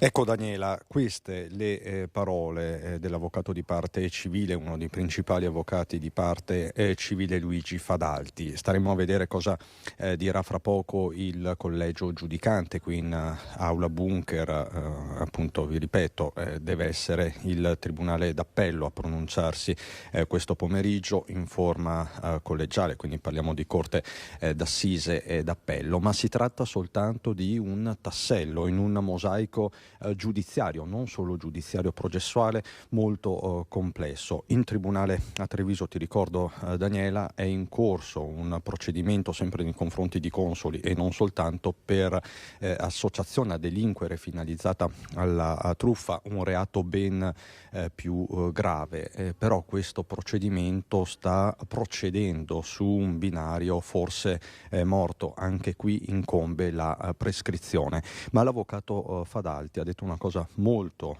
interessante, ovvero c'è questo possibile procedimento, questa nuova inchiesta che potrebbe aprirsi per bancarotta fraudolenta. Questo consentirebbe di allargare l'orizzonte su tutta la vicenda relativa al crack di Veneto Banca, quindi non di procedere su reati specifici e tutto sommato minori come quello di oggi, anche se si tratta comunque di uno dei procedimenti più maturi all'interno di questo crack che ha sconvolto l'intero Veneto, in particolare la Marca Trevigiana, parlando appunto dell'ex Popolare di Montebelluna. Insomma, come vedi, gli elementi sono davvero tanti. Poi c'è tutta la partita relativa al FIR, ne abbiamo parlato all'inizio di questa prima edizione, con i manifestanti che si trovavano all'esterno del tribunale, che sono andati via, hanno manifestato questa mattina. Loro non erano qui tanto per il processo di oggi, perché si stanno preparando ad una battaglia ancora più lunga, quanto per sollevare ancora una volta la questione di affrontare il crack di Veneto Banca in tutti i suoi aspetti, legali, giudiziari certo, ma anche politici. C'è il terribile sospetto, utilizziamo questo termine Daniela, c'è il terribile sospetto che insomma ci fosse qualcosa di più grande sotto a questo enorme crack, qualche operazione politico-finanziaria, insomma si vuole andare a fondo di questa vicenda senza per forza promuovere, fare complottismi. Insomma, oggi è un tassello importante, ma non è ovviamente e non sarà e non potrà essere l'ultimo. Se non hai domande, con Nicoletta Rizzetto dall'Aula Bunker della Tribunale di Venezia ti restituirei la linea. No, grazie davvero Cristian, sei stato chiarissimo. Ovviamente se dovessi avere ulteriori notizie e novità ci puoi chiedere la linea assolutamente quando vorrai. Grazie davvero, grazie alla Nicoletta, grazie a Cristian, buon lavoro. Noi andiamo avanti con la cronaca, perché c'è stato un grave incidente stradale che si è verificato questa mattina verso le 6:30 sulla 57 tangenziale di Mestre, in entrata al Terraglio in direzione Trieste. Un'auto in forma Autovie Veneto, dopo essersi rimessa in tangenziale, ha sbattuto contro il guardrail, sfondandole, andando a finire la propria corsa contro le scalette di emergenza. 2 le persone ferite. Le cause dell'incidente sono in fase di accertamento. Sul posto sono intervenuti la polizia stradale, il 118 e mezzi di soccorso meccanico e il personale ovviamente di Autovie Venete al lavoro per ripristino del guardrail danneggiato. Al mattino si sono formate code ovviamente nel tratto tra Castellana e Terraglio. Conclude la concessionaria, la situazione è tornata alla normalità solo intorno alle 10. Ed ancora cronaca nel Trevigiano, perché c'è stata una rissa proprio a Montebelluna. Sentiamo. Ancora uno scontro tra bande di giovanissimi ragazzini tra i 15 e i 18 anni che si sono affrontati sabato sera a Montebelluna, all'altezza della pista di pattinaggio. Per futili motivi i giovani hanno cominciato a darsele di santa ragione, calci, pugni, fino a quando qualcuno ha estratto un coltello ferendo al fianco un 18enne di origini albanesi. Un passante ha chiamato il 118 di carabinieri. Il giovane, trasportato all'ospedale di Montebelluna, fortunatamente non è in pericolo di vita. Sull'episodio indagano i carabinieri. Ed ora a Padova, calci e pugni, una spedizione punitiva in piena regola, quella accaduta sabato pomeriggio in un centro commerciale di Albignasego. Protagonista una banda di baby bulle che volevano vendicarsi per essere state denunciate da 2 tredicenni che minacciavano da mesi. Le hanno aspettate nel parcheggio del centro commerciale, le hanno accerchiate e aggredite. Un agguato in piena regola, quello messo in atto sabato pomeriggio all'Ipercity di Albignasego da una baby gang che voleva vendicarsi per essere stata denunciata dalle vittime a cui da mesi estorcevano denaro. Le vittime sono ragazzine di 13 anni appena che dopo una festa di Halloween sono diventate bersaglio della banda di bulle loro coetanee. Pagate o vi pestiamo, richieste di denaro sempre più pressanti e minacce sempre più aggressive. Esasperate dopo mesi di soprusi, le tredicenni hanno raccontato tutto ai genitori che si sono rivolti ai carabinieri della stazione di Padova principale per denunciarle. Le bulle però hanno saputo della denuncia e hanno deciso di vendicarsi con una spedizione punitiva, aspettandole nel parcheggio del centro commerciale. Hanno riunito un gruppo di coetanei, una cinquantina circa, tutti tra i 13 e i 17 anni. Le hanno aspettate aggredite con calci, pugni, mentre gli altri ragazzi assistevano allo spettacolo senza batter ciglio. Una delle vittime però però è riuscita a liberarsi dalla furia delle aguzzine e ha allertato i genitori che si sono precipitati sul posto. Anche loro sono stati aggrediti e minacciati di morte. I carabinieri hanno già identificato e denunciato tutte le bulle al Tribunale dei minori. Non è la prima volta che sono protagonisti di intimidazioni e aggressioni. E parla un papà di una ragazzina picchiata dal branco all'Hypercity e lancia un messaggio a tutti i giovani: se siete vittime di bulli non abbiate paura e denunciate.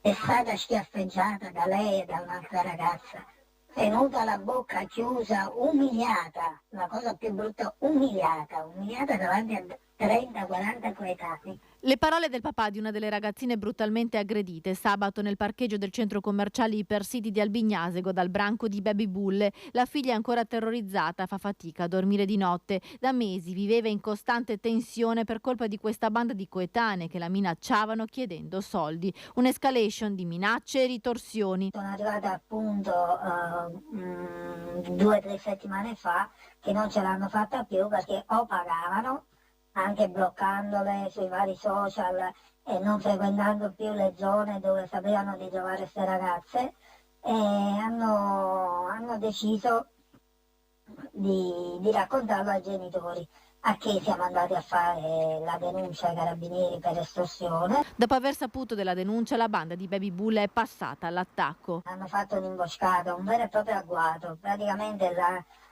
sono venute a conoscenza di dove erano, le hanno aspettate, anche perché non erano 2 o 3 persone, ma si trattava di 30-40 persone, forse arriviamo anche a 50 dai video. Non hanno esitato a picchiare con calci e pugni anche una coppia di genitori intervenuti per salvare le figlie e a minacciarli di morte. Hanno iniziato a cerchiare mia figlia e le altre e le hanno menate di santa ragione. Nel momento in cui una di loro è riuscita a liberarsi e a chiamare i genitori, questi sono accorsi ed è stata la salvezza, perché poteva finire molto molto male, in quanto una di queste addirittura ha minacciato la mamma della ragazza intervenuta, una volta che gli ha dato la sbella e gli ha sputato in faccia e ha detto: guarda che io ho un coltello, so dove abiti e ti vengo pure ad uccidere. Parole fortissime, una frase su tutti che ha spinto i genitori a lanciare un messaggio importante ai ragazzi. È proprio da criminali, chi denuncia paga, ricordatevi che chi denuncia paga. Noi abbiamo alzato appunto tutta questa situazione agli occhi dei media, dei giornali, proprio perché non deve passare un messaggio del genere. I ragazzi non devono avere paura delle istituzioni. E continuiamo a parlare proprio di baby gang e di bulli, lo facciamo con la nostra Valentina Visentin, che la vedo già sullo schermo. Valentina, buongiorno. Sì, buongiorno, qui con me c'è David Polezzi, psicologo dell'età evolutiva, per dare anche un aiuto ai genitori. Come si fa? Ci sono campanelli d'allarme per capire che il proprio figlio è un bullo o vittima dei bulli? Cosa si può fare? Ma guardate, allora la storia che noi vediamo, che è stata raccontata nei fatti di cronaca, è un po' la fine di questa storia. Sicuramente negli anni precedenti, nella storia soprattutto scolastica di questi ragazzi, ci sono tante segnalazioni da parte degli insegnanti di una serie di comportamenti aggressivi o sopra le righe. È comprensibile che magari negli anni precedenti questi comportamenti potessero essere pensati o percepiti come di poca importanza, però in realtà non vanno sottovalutati, perché poi sono questi che forniscono, come dire, il terreno su cui si innestano dei comportamenti molto più gravi. Se invece si è vittima di bullismo, come genitore cosa si può fare? Ecco, per le vittime c'è un qualcosa che noi dobbiamo sapere che è molto importante, cioè le vittime tendono a sentirsi in colpa, cioè hanno spesso l'idea che se io vengo bullizzato in parte è colpa mia, quindi questo comporta che sono molto in difficoltà nell'ammettere di essere bullizzati. Quindi sta a noi adulti, sto pensando ai genitori, agli insegnanti, agli allenatori, a creare dei momenti di confidenza in cui i ragazzi si sentano a loro agio nell'ammettere di essere vittime di bullismo. Nel caso di specie poi c'è anche l'aspetto dell'umiliazione, cioè oltre al pestaggio, quindi alla violenza fisica, anche l'umiliazione, la pressione psicologica davanti a tanti altri ragazzi, quindi proprio una voler annientare la propria coetanea. Sì, l'umiliazione è uno dei metodi che i bulli possono utilizzare per esercitare il loro potere, ecco. Certamente nella mente dei bulli una parte del potere è percepita perché ritengono che non ci saranno mai conseguenze e quindi è importante far capire loro che questa idea è falsa, che le conseguenze ci saranno. Conseguenze che possono esserci sia per i ragazzi che però molte volte hanno un'età talmente così bassa che non possono ovviamente avere delle responsabilità, ma ci sono anche i genitori, quindi conseguenze che possono essere o per i ragazzi o per i genitori. Sì, sicuramente, cioè noi comunque dobbiamo partire dal presupposto che anche nei casi di violenza grave stiamo parlando di ragazzi in età evolutiva che quindi devono apprendere e possono migliorare. E sicuramente è importante coinvolgere i genitori anche proprio nella loro responsabilità, proprio perché i genitori dei bulli possono fare molto per cambiare la situazione, quindi non è vero che i genitori sono impotenti e non possono fare nulla, anzi spetta proprio a loro intervenire e essere richiamati alla loro responsabilità. E allora da Padova è tutto. Daniela, se non ci sono altre domande restituisco la linea allo studio. Davvero Valentina, e noi continuiamo a parlare di bullismo perché un ex bullo, ci spostiamo quindi in provincia di Treviso, un ex bullo racconta la sua storia agli studenti del Planck dopo il carcere e la nuova vita, che riparte da un libro letto e discusso dagli allievi dell'istituto trevigiano. Sentiamolo. Quello di prima era un ragazzo intelligente che faceva cose stupide, come dice una canzone, e invece i ragazzi adesso si è assunto, ecco, il coraggio di prendere in mano la propria libertà, la propria vita e viverla con senso, che è quello che manca. La storia di Daniel Zaccaro, raccontata agli studenti dell'istituto scolastico Max Planck, ha focalizzato l'attenzione sui problemi dei tanti giovani che spesso faticano ad aprirsi. Io ho incontrato la storia di Daniel su un giornale, lì c'era un articolo che parlava di questo ex bullo, ex rapinatore, ex ladro, ex picchiatore, uno che organizzava risse, che a un certo punto dopo il carcere, dopo anni di carcere, è finito a laurearsi e addirittura a fare l'educatore. Beh, insomma, questa storia mi ha preso subito. Daniel era considerato un ragazzo perduto, irrecuperabile, uno su cui nessuno avrebbe scommesso un centesimo. In realtà non esiste un copione già scritto, fino all'ultimo puoi decidere di cambiare il finale, questo è il messaggio forte, non c'è errore, non ci sono errori così pesanti da non poter risalire, non poter rinascere, da poter far partire una nuova storia. È stato un ragazzo problematico Daniel, che ora si racconta agli altri e spiega con le sue esperienze quali sono gli errori da non commettere. Far credere ai ragazzi, ecco, che il futuro è una promessa, non è sempre un fallimento oppure una cosa triste e difficile da raggiungere, ma che c'è sempre una possibilità di bene, di riscatto in qualsiasi situazione della vita. I ragazzi del Planck sono attenti ai racconti di Daniel, ascoltano, si ritrovano, molti di loro hanno letto il testo e fioccano le domande. È stato molto interessante, mi ha preso molto, l'ho letto velocemente proprio perché prendeva molto ed è scritto con un linguaggio comunque vicino a noi ragazzi. Mi è piaciuto anche il modo in cui ha raccontato la storia. La tematica del bullismo e comunque di un vissuto così importante e travagliato come quello che viene raccontato in questo testo, molto vicino all'esperienza a volte dei ragazzi, sicuramente ci ha dato modo di fare una riflessione in maniera meno ortodossa, se vogliamo, e secondo me incide molto di più sulla formazione. Adesso ci fermiamo per qualche istante di pubblicità, poi torneremo in studio e parleremo con l'assessore perché parleremo della movida a volte violenta a Venezia, con una rissa che è accaduta pochi giorni fa. Ci fermiamo, qualche istante di pubblicità.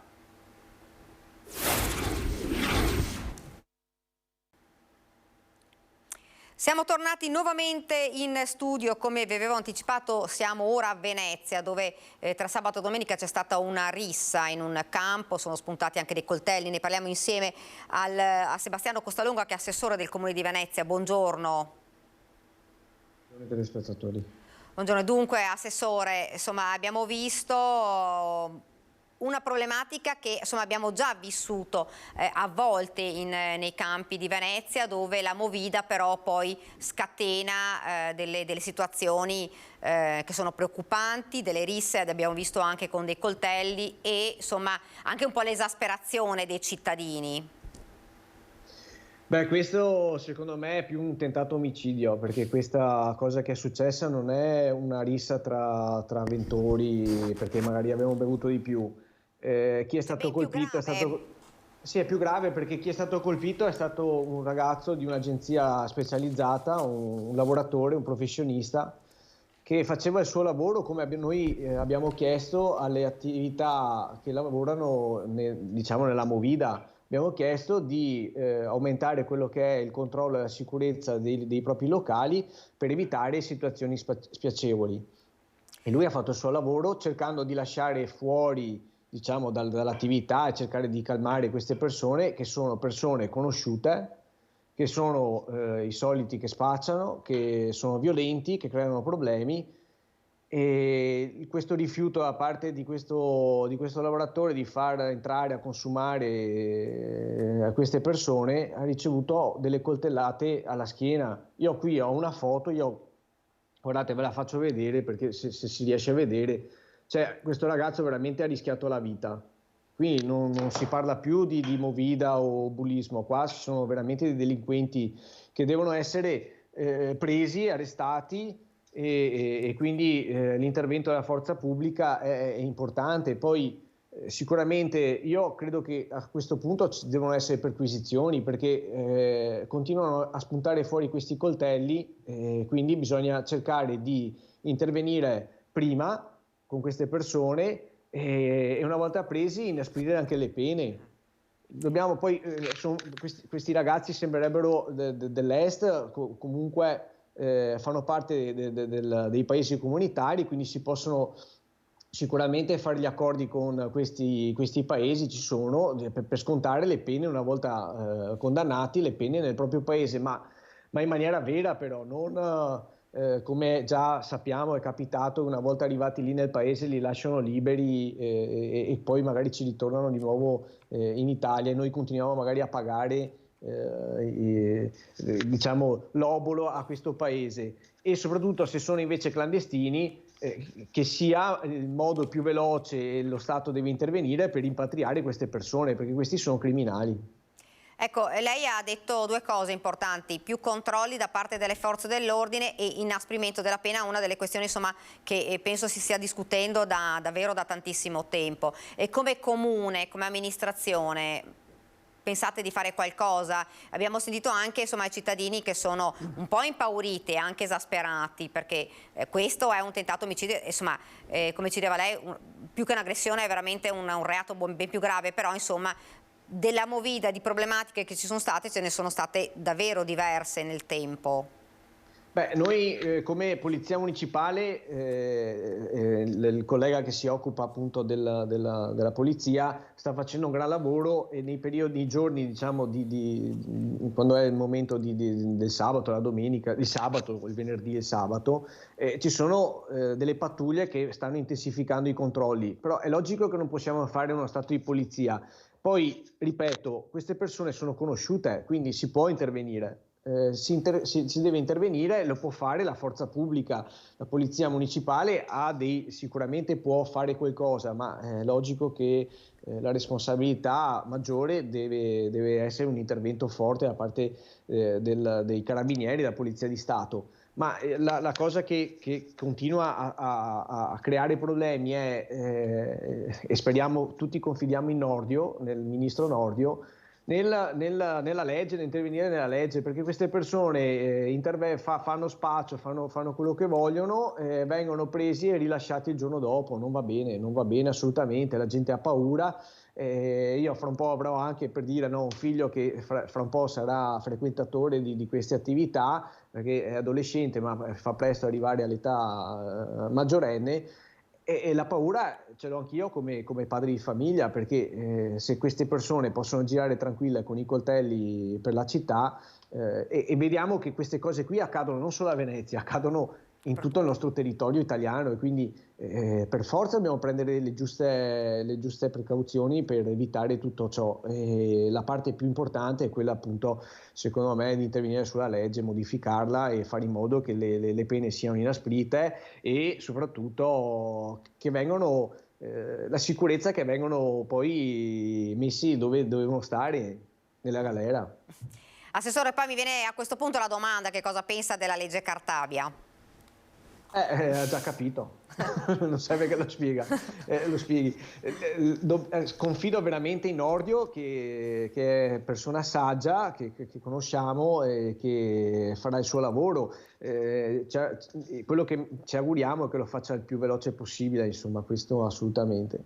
Ecco, la cosa che preoccupa maggiormente, Assessore, quello che diceva lei, che spuntano questi coltelli, che è veramente grave, perché insomma Venezia, fra l'altro, è una città non solo piena di studenti, è una città piena di turisti, quindi insomma questa è una cosa che preoccupa, è allarmante. Sì, assolutamente. Infatti noi è da tempo che stiamo cercando di intervenire in tutte le maniere. Siamo intervenuti anche con delle chiusure dei locali che hanno creato dei problemi. Santa Margherita, che sicuramente è già migliorata la situazione, perché ci sono, appunto, quello che avevamo auspicato e che stavamo auspicando prendesse piede un po' in tutte le zone dove ci sono, insomma, attività, diciamo, di serali, di usufruire delle agenzie specializzate per il controllo del proprio locale. E in Campo Santa Margherita sicuramente questo aveva favorito, perché alcuni locali, non purtroppo tutti, avevano questo servizio e stava funzionando.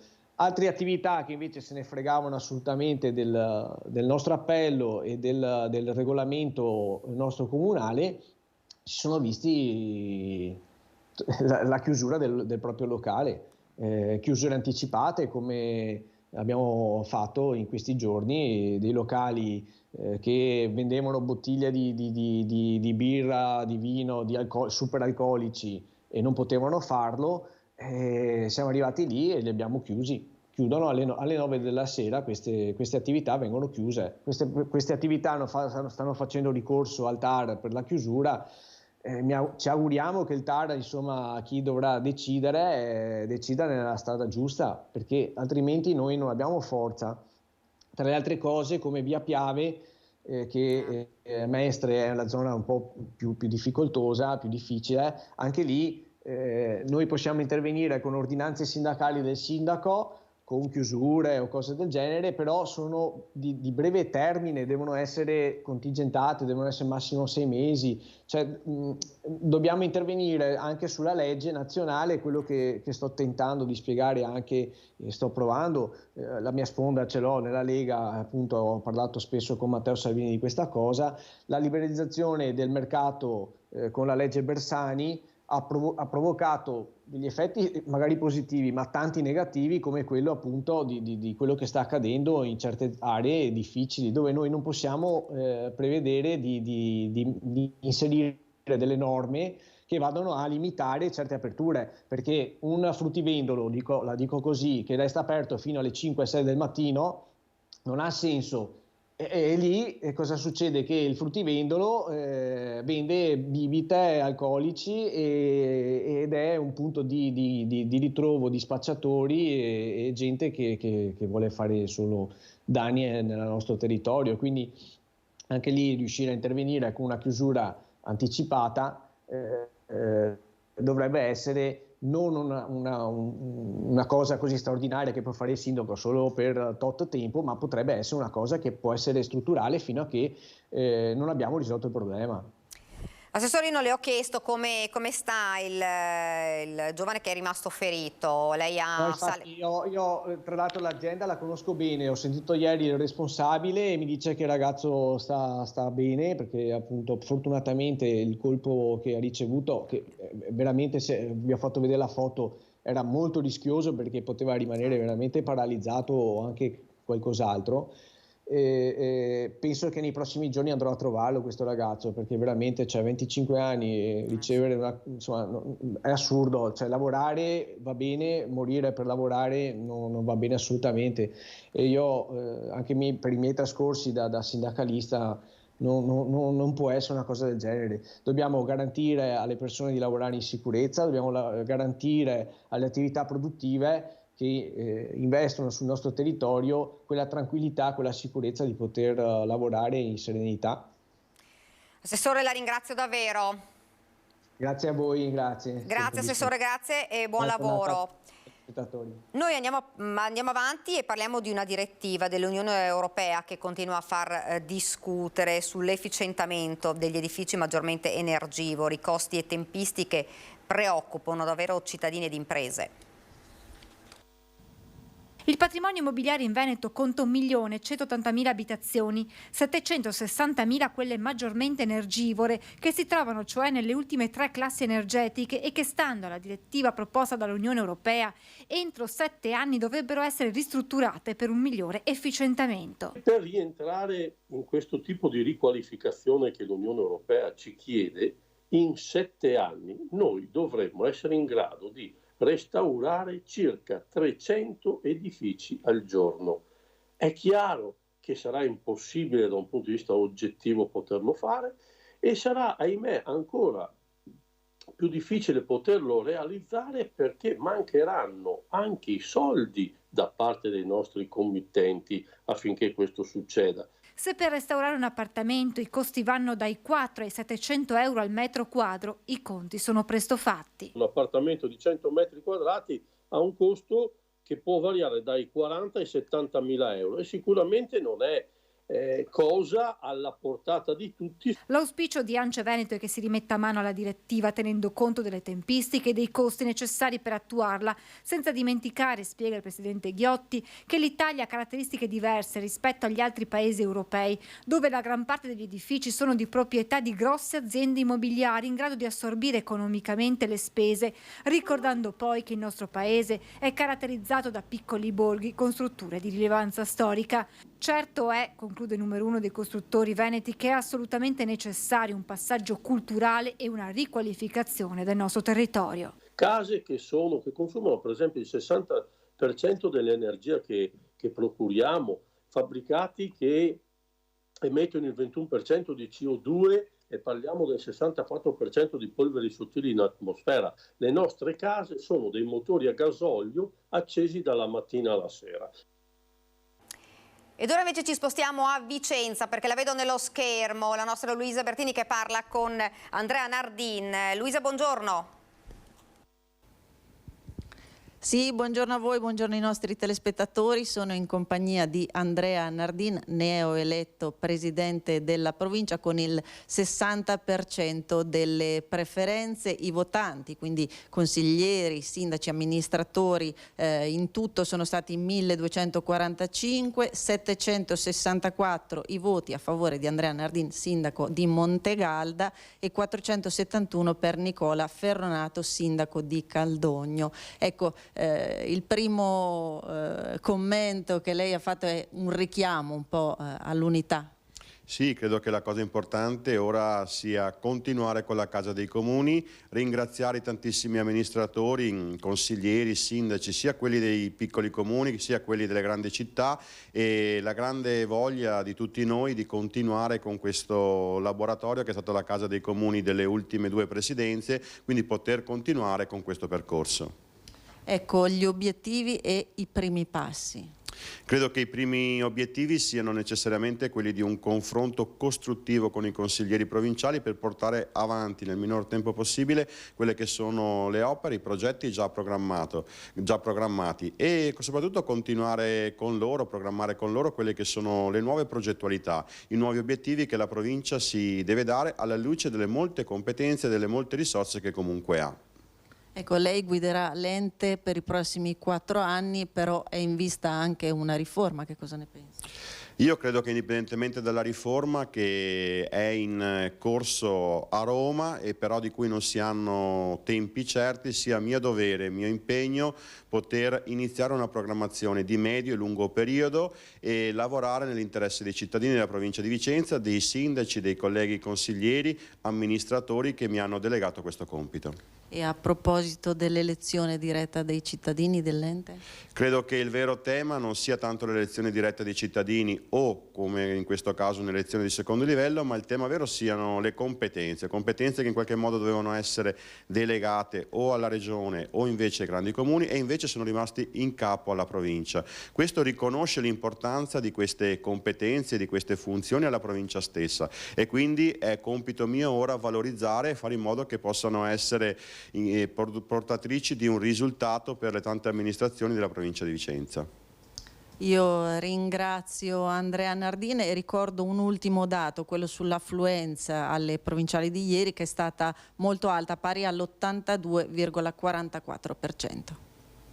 Grazie davvero a Luisa, grazie anche al suo ospite Andrea Nardin. Ora andiamo avanti, vi presento subito l'ospite che ci ha raggiunto qua in studio, che è Riccardo Floriani del settore trasporti Confapi di Treviso. Buongiorno. Buongiorno. Si dovrebbe collegare con noi, lo stiamo aspettando, Simone Vaineri di un'azienda specializzata proprio nel trasporto trevigiano. Vediamo, fra poco dovrebbe collegarsi, intanto però facciamo un po' un excursus perché parliamo di un corso importante che mira, se non sbaglio, mi dica lei, a formare giovani disoccupati nell'ambito della logistica. Sì, è un corso per tecnico specializzato in logistica e spedizioni merci, dedicato a 8 disoccupati under 30 e mira a inserirli nel mondo del lavoro. Abbiamo già le aziende che li accoglieranno per la parte di tirocinio e si occuperà di tutto quello che è logistica interna e di spedizioni all'interno delle aziende, sia per le aziende manifatturiere, quindi le nostre fabbriche, le nostre aziende del territorio, sia per le aziende di trasporti. Ecco, partiamo da un presupposto che manca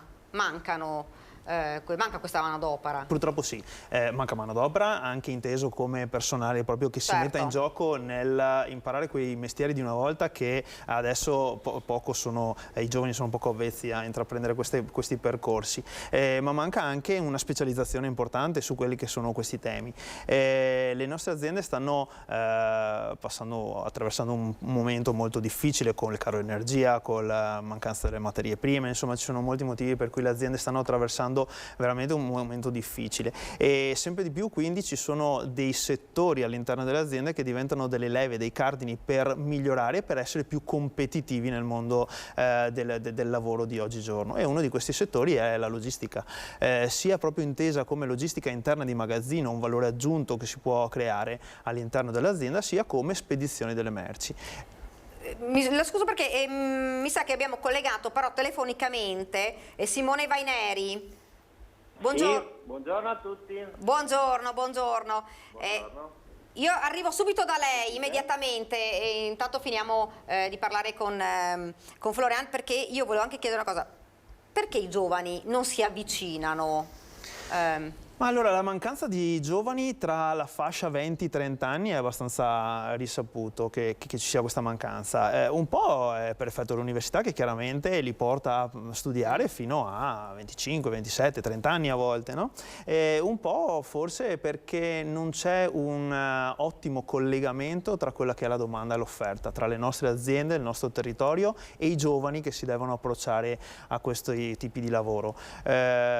Su questo secondo punto ci possiamo lavorare molto, per cui creare noi dei link, creare noi dei collegamenti tra le aziende che stanno cercando questi giovani su cui investire per formazione, per farli crescere e per poi tenerseli in azienda, dei talenti da far crescere e poi che rimangono in azienda, non che vadano chiaramente al di fuori, e i giovani che stanno cercando lavoro.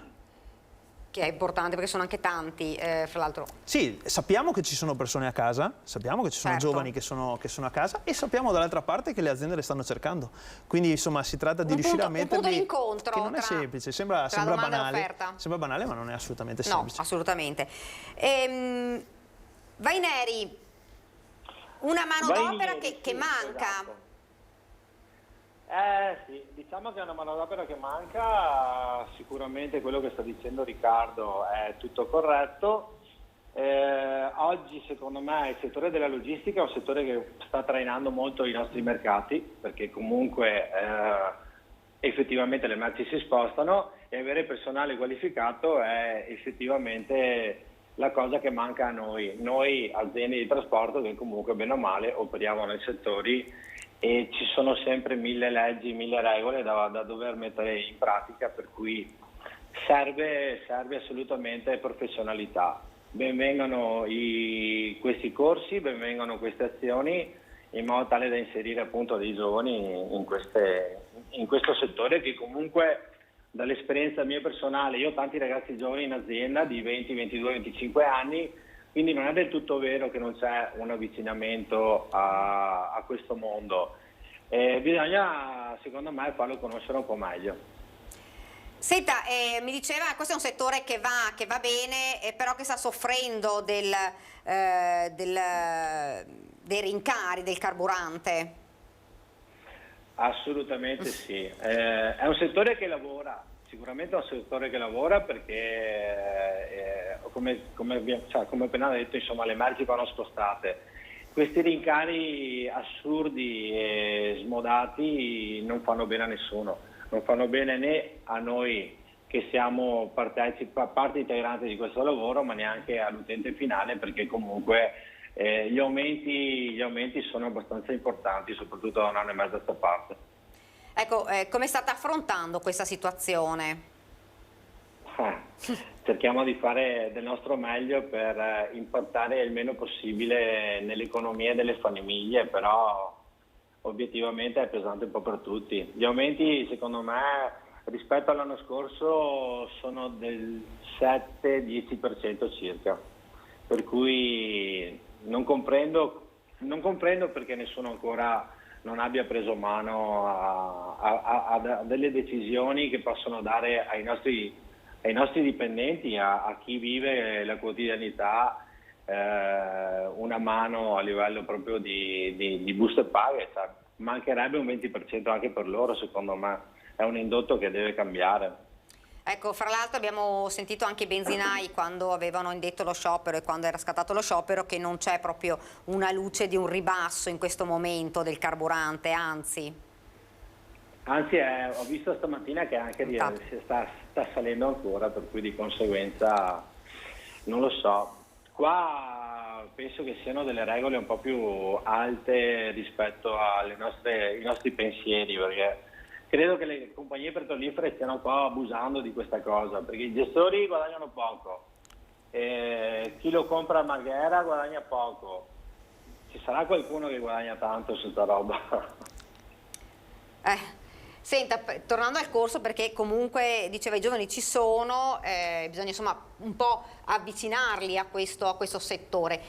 Parlando del corso, chi quindi può partecipare, come può partecipare al corso? Allora, sono giovani, under 30, diplomati e disoccupati, quindi persone che in questo momento sono a casa, che stanno attendendo una buona occasione per entrare nel mondo del lavoro e che si vogliano approcciare a questo settore, che è un settore che chiaramente è fondamentale e che è comunque in crescita. Diciamo che entro quanto poi devono presentare la domanda? Entro il febbraio, sono se non erro il 10 febbraio. Okay. 10 febbraio. Entro il 10 febbraio è da partecipare a questa domanda e devono farlo a Treviso il corso. Abbiamo già le aziende che poi li ospiteranno, come abbiamo accennato prima, e quindi è una grande opportunità per questi giovani, perché le aziende hanno reale bisogno di queste figure. E perché le aziende hanno possibilità di conoscerli poi già durante il corso? Sì, perché il corso è di 174 ore e poi c'è una fase importante di tirocinio all'interno delle aziende, tra l'altro un tirocinio che è anche un po' remunerato, per cui insomma hanno un 450 euro lordi mi sembra mese nella parte di tirocinio, che quindi è sempre comunque interessante, e poi è la grande opportunità di rimanere poi in azienda, perché le aziende poi hanno questa possibilità di conoscerli, vedere come lavorano, come si approcciano, la dedizione che ci mettono nel crearsi questa opportunità, e poi hanno la possibilità di assumerseli. Ecco, che non è proprio scontato che insomma un'azienda, cioè che un giovane possa fare il tirocinio e poi essere già insomma assunto, rimanere in un'azienda, non è proprio così scontato. No, il tirocinio è una forma molto importante, se usata nella maniera corretta è un po' quello che si faceva quando eravamo giovani noi, nel imparare un lavoro, entrare e imparare direttamente man mano che si faceva il percorso lavorativo. Adesso questa cosa un po' manca, per cui il tirocinio, se è sfruttato nella maniera corretta, ti dà una grande possibilità. Ecco, Vaineri, se dovesse lanciare un appello ai giovani. Posso solo dire che questo è un lavoro molto dinamico, è un lavoro che incuriosisce, bene o male sono 15 anni che ho diverse persone in ufficio, e i ragazzi che sono andati via hanno continuato a fare logistica da altre parti, magari in altri settori, magari conto proprio, quindi vuol dire che questo lavoro ha passione, di conseguenza credo che abbia un appeal rispetto ad altre mansioni d'ufficio molto interessanti. È molto dinamico. Ecco, ci sono delle caratteristiche che un giovane dovrebbe avere? Di base una buona conoscenza della geografia europea, per chi fa Europa come noi, una buona memoria e tanta pazienza. Avete avuto già sentore, insomma, di qualcuno che è già interessato, che vi ha già contattato? Sì, abbiamo già avuto qualche profilo importante, interessante, ma non sono sufficienti, nel senso che vorremmo dare anche alle aziende l'opportunità di poter scegliere tra delle persone estremamente motivate. Ripeto, è un'ottima occasione, l'occasione di imparare un lavoro che può durare una vita intera. Come diceva Simone, le persone che si appassionano al mondo della logistica poi rimangono nel mondo della logistica, quindi una volta che si entra in un settore, questa è la prova che poi si può crescere, si può fare di questa prima esperienza lavorativa veramente il lavoro di una vita. E questa è una delle iniziative, ci saranno anche altre iniziative con il tempo? Sì, il nostro modello è molto semplice, partiamo dalle reali esigenze delle aziende, abbiamo la fortuna di avere tante aziende associate che ci chiedono una mano nel reperire personale più o meno formato di vario livello, e quindi noi facciamo dei corsi su misura per le loro esigenze, quindi nascono tutte da questa reale esigenza. Ecco, lei mi ha detto, ascoltiamo quali sono le esigenze delle aziende. Ecco, le maggiori, oltre alla manodopera, che è una richiesta un po' in tutti i settori, ma anche in questo, quali sono le altre esigenze che magari vi hanno manifestato? Allora, è sicuramente la parte della manodopera, la parte fondamentale, perché c'è sempre meno gente che si approccia al settore un po' produttivo e alle mansioni anche un pochino più umili. Dall'altra parte si passa completamente alle alte specializzazioni, quindi sempre di più, ma anche l'operaio comune, anche la manodopera si sta specializzando sempre di più, per cui viene richiesta dalle persone che vogliono mettersi in gioco tanta disponibilità nell'imparare cose nuove che magari non sanno, ed è anche non è collegato all'età, anche per persone più grandi che si vogliono ricollocare, che hanno la necessità di ricollocarsi o il desiderio di crescere, devono essere pronti a imparare qualcosa di nuovo, e questo è un po' un qualcosina che manca. Ci sono dei fondi per formare i disoccupati, come in questo caso, mancherebbero dei fondi importanti per rioccupare, riformare le persone che sanno già fare un lavoro ma vogliono crescere, vogliono fare qualcosa di nuovo. Questo era uno degli argomenti, insomma, che faceva più discutere, proprio il poter formare le persone che già lavorano.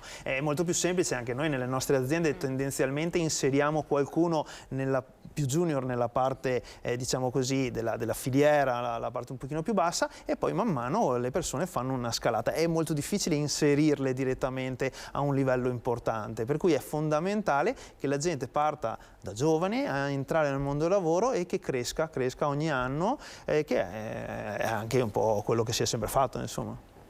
Vaineri, io volevo chiedere anche a lei,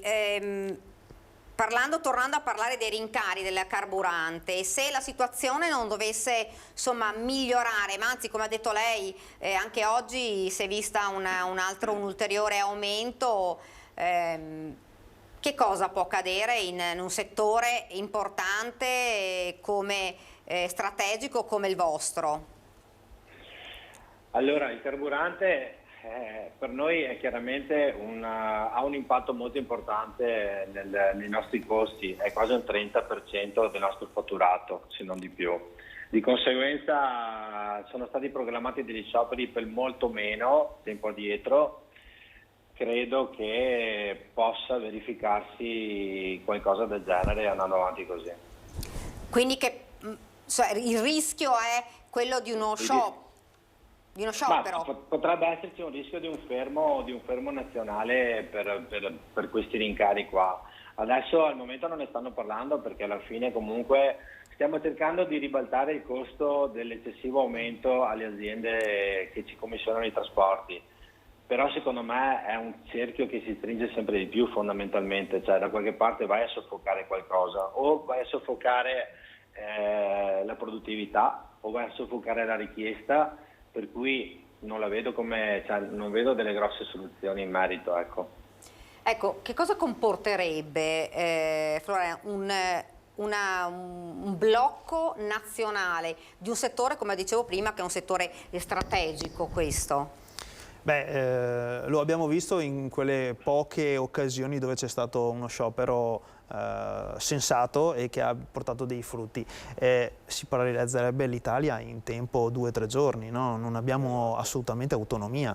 Pensiamo ai supermercati, pensiamo ancora prima delle merci che si portano nelle aziende. È un settore, come hai detto tu, strategico e è molto impattante proprio sulla quotidianità. Si bloccherebbe tutto, penso 4 giorni e cominceremo ad andare veramente in difficoltà. Ecco, Vaineri, i benzinai sono andati a fare, insomma, più volte sono andati a parlare al governo e insomma chiedere quello che insomma hanno poi in parte ottenuto. E voi invece nel vostro settore che cosa vi sentireste di chiedere al governo per non arrivare poi ad una situazione davvero poi emergenziale come quella di un blocco totale che abbiamo sentito cosa poi comporterebbe per l'Italia intera? Ma allora, il governo tutto sommato ha messo sul piatto degli aiuti al settore del trasporto abbastanza importanti, perché comunque credo si sia reso conto che la situazione per noi era insostenibile. Spero che bastino, spero vengano rinnovati questi aiuti, perché effettivamente il settore del trasporto è molto in crisi, nel senso che è in crisi di aziende, cioè tante aziende stanno chiudendo, stanno comunque rallentando la crescita e questo non è un bene per nessuno sicuramente, è un dato di fatto. Ecco, su questo vorrei chiedere a lei, insomma, tante aziende che chiudono, si cercano giovani, che cosa si può fare di più per far sì che aziende come queste non debbano chiudere insomma i battenti? È una filiera molto importante e richiede maggiore attenzione da parte sicuramente del governo. Voi state monitorando questa situazione? Sì, noi stiamo monitorando e sappiamo, nello specifico nel mondo del trasporto, che c'è una mancanza importante di autisti e di persone che vogliono intraprendere questo percorso. Dall'altra parte aziende che stanno chiudendo perché non è più così vantaggioso avere un'azienda di trasporti come era una volta, è un rischio enorme, ci sono investimenti importantissimi e dall'altra parte si fa fatica a trovare la manodopera, è veramente difficile. I giovani sono poco incentivati a fare questo lavoro, è un lavoro che in alcuni casi ti dà soddisfazione, ma in altri diciamo che come si suol dire il gioco non vale la candela, no? Per cui a volte come accennava prima Simone, dovremmo riuscire a far sì che i dipendenti che entrano in questo mondo del lavoro abbiano uno stipendio anche un pochino più alto, un po' più consono a quelle che sono le spese di ogni giorno, le esigenze di una famiglia, no? Questo vale un po' per tutte, è una regola un po' per tutti i settori. Certo. In un settore dove è richiesta un grande sforzo, una grande disponibilità di orari, un lavoro così fondamentale per il nostro paese, richiede ancora maggiore attenzione rispetto a altri. Vaineri? Sì, prego. Cioè, la cosa che è più salta insomma, all'occhio è un po' l'esasperazione. Mi sente? Non lo sentiamo più, aspettiamo un attimo se... Eccoci qua. Ecco qua, Pronti. proprio l'ultima domanda, poi ci salutiamo perché siamo alla pubblicità. Quello che salta all'occhio è proprio l'esasperazione, però anche, come diceva lei, delle aziende ormai. Le aziende sono molto esasperate soprattutto perché effettivamente fanno fatica anche a mantenere il personale. Effettivamente secondo me manca un 20% netto nelle buste paga di tutti, a prescindere dai trasportatori o da altri. E questo è un problema importante e spero che prima o poi qualcuno al governo ci pensi, insomma, ecco. Noi abbiamo la trasferta giornaliera è 40 anni, presumo che riporti le stesse cifre rispetto a quello che oggi sono i costi di gestione, anche pranzare o comunque star fuori una settimana con un camion non spendi più quello che spendevi 20 anni fa. Secondo me abbiamo sempre delle regole un po' troppo vecchie rispetto alla realtà delle cose e oggi il mondo va molto veloce. Io la ringrazio, grazie davvero. Grazie a lei. Grazie, buon lavoro. Buona...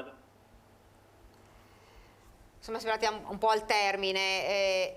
Vogliamo ricordarlo, quando possono presentare la domanda? Possono presentarla entro il 10 febbraio, ripetiamo sono 8 giovani under 30 diplomati e disoccupati, quindi una fascia importante e l'appello è che siano fortemente motivati a entrare in un settore dove ci può essere molta richiesta, dove c'è molta soddisfazione, dove c'è passione, ancora un settore dove si può trovare un lavoro che ti accompagni per il resto della vita. Grazie davvero a Riccardo Flores per essere stato con noi. Noi ci fermiamo adesso, ci sono le previsioni del tempo, qualche istante di pubblicità, poi torniamo nuovamente in studio.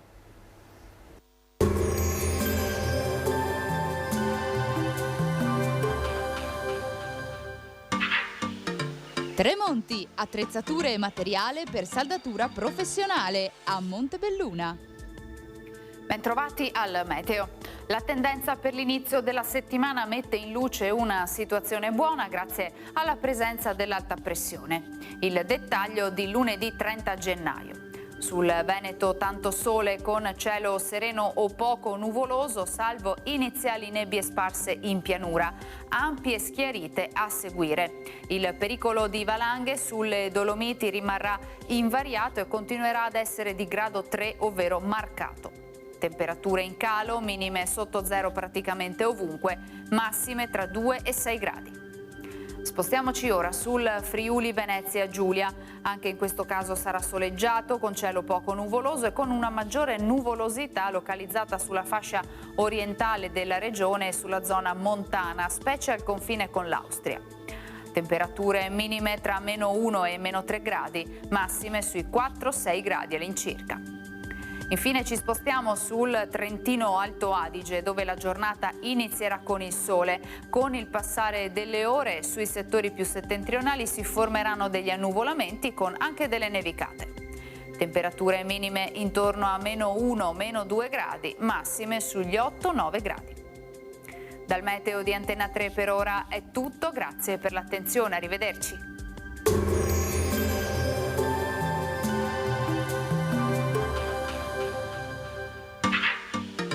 Tremonti, attrezzature e materiale per saldatura professionale a Montebelluna.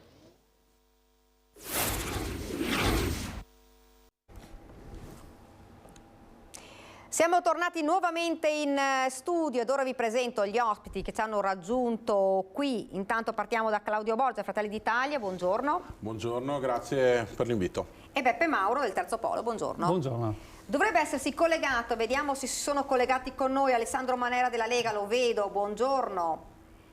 Buongiorno e grazie dell'invito. E Maurizio Mestriner, Movimento 5 Stelle, candidato sindaco a Treviso, buongiorno. Buongiorno a voi.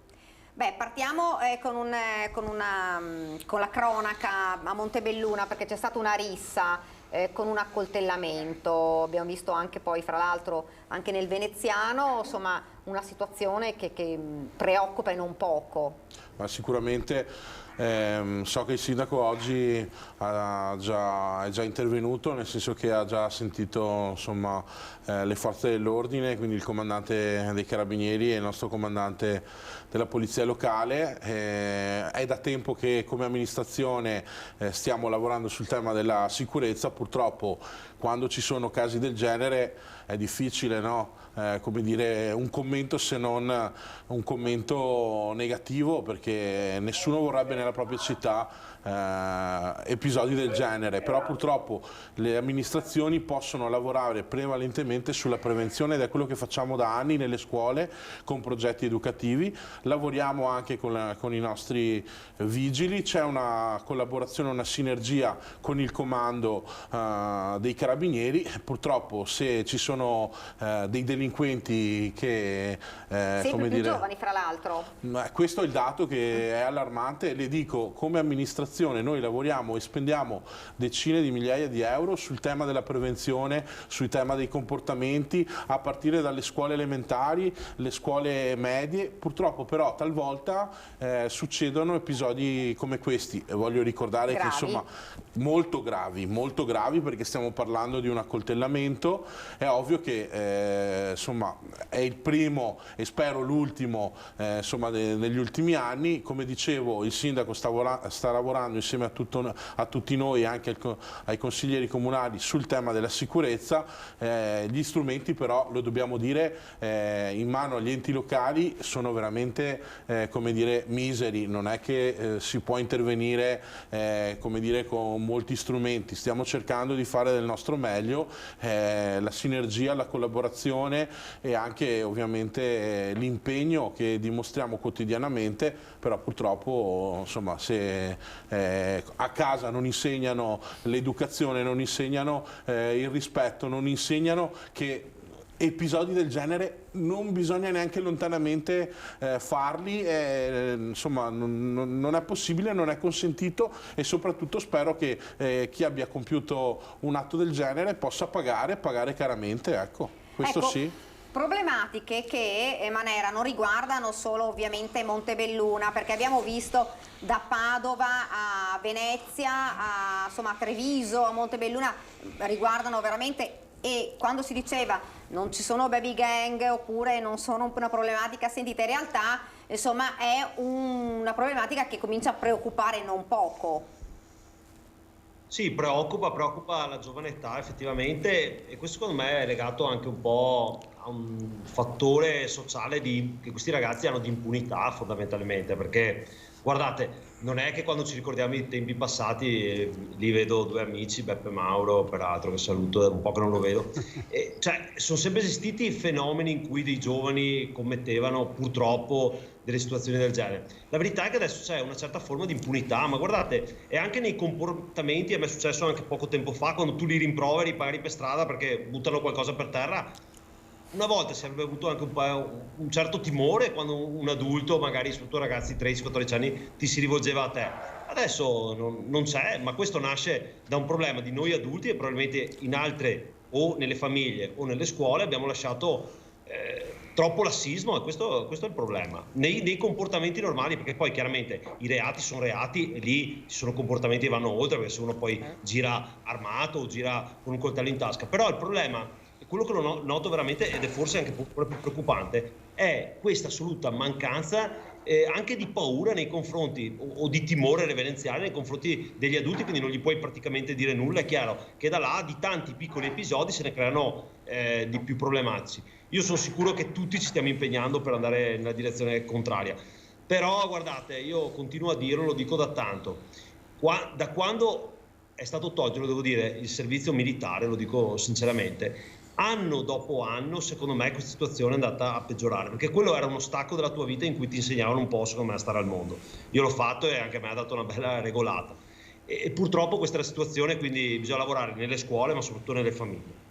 Peppe Mauro, effettivamente c'è un po' il non rispetto non solo per gli adulti ma proprio anche per le autorità, perché insomma questi ragazzi a volte insomma, rispondono, l'abbiamo visto anche nei fatti accaduti nel Trevigiano anche l'anno scorso, insomma rispondono anche alle forze dell'ordine, proprio senza paura, oltre senza rispetto. Sì, io credo che questi giovani soprattutto cerchino una loro dimensione di gruppo e di branco quasi, perché forse gli mancano altri riferimenti. Giusto quello che diceva Claudio e che diceva adesso Alessandro, che ricambio il saluto, che è vero che è un po' che non ci si vede, ed è necessario agire sull'educazione, però è anche vero che questa educazione in realtà la fa in maniera incompleta. Cioè la famosa educazione civica, più che il servizio militare, sul quale io invece ho enormi riserve, ma l'educazione civica dovrebbe essere veramente una cosa importante a scuola, far capire che si è parte di una comunità che va ben oltre al proprio branco, e una comunità che ha delle regole e che quindi ha delle sanzioni. Fanno bene gli amici che sono intervenuti prima a sottolineare la mancanza di un regime sanzionatorio anche per questi casi, non tanto l'accoltellamento, che naturalmente è un reato ben più grave. E poi c'è un'altra cosa da sottolineare, che è importante che le amministrazioni comunali, nei limiti delle risorse che hanno, controllino il territorio e adottino delle strategie di anche arredo urbano, per esempio l'illuminazione, per rendere più sicure alcune aree che sicure non sono, o quantomeno non danno la percezione di sicurezza, perché è vero che da una parte ci sono sempre di più questi casi, ma molto spesso sono enfatizzati ben oltre al livello numerico e alla gravità delle cose, da una paura che viene data un po' dai media, ma molto giustificata, e quindi bisogna dare, oltre a limitarli, bisogna dare anche una percezione di sicurezza nel territorio, e su questo le amministrazioni comunali effettivamente hanno un loro ruolo. Anche se su questo tema vorrei, visto che si parla della mia città di Montebelluna, ma io parlavo in generale, ma vorrei rassicurare, quando si parla di questo episodio tra l'altro è accaduto in piazza, dove come dire, l'illuminazione c'era, però ci rendiamo conto che stiamo parlando ovviamente di armi spuntate per le amministrazioni, perché noi, a dire il vero, sul tema dell'illuminazione abbiamo fatto i salti mortali per evitare come dire, di chiudere, sospendere l'illuminazione, proprio a fronte delle bollette che sono arrivate. Abbiamo cercato di fare il possibile, abbiamo mantenuto l'illuminazione.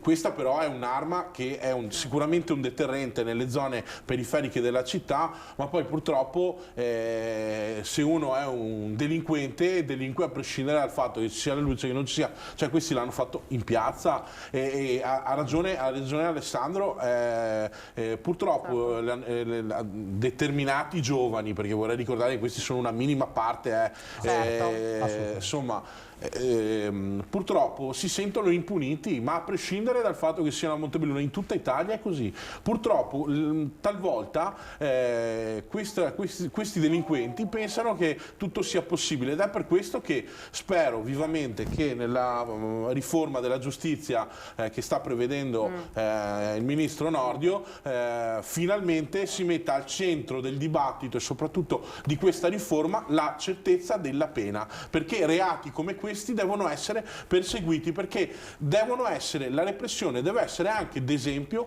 a chi potrebbe compierli il giorno dopo, e quindi nel momento in cui c'è lo stato da fermezza e soprattutto su questi reati c'è fermezza, sicuramente uno ci pensa 10 volte prima di rifarlo. E sul tema del servizio militare sono assolutamente d'accordo con Alessandro, perché io sono uno di quelli che è del 1986, quindi dall'85 in poi siamo stati esenti. Ho fatto comunque un collegio della Polizia di Stato e ho fatto il servizio civile, e sono uno di quelli che dice avrei dovuto fare anch'io il servizio militare, mi sarebbe servito come me a tantissimi giovani, soprattutto in tempi come questi dove purtroppo il telefono, i social e il virtuale creano purtroppo delle devianze e soprattutto delle problematiche serie.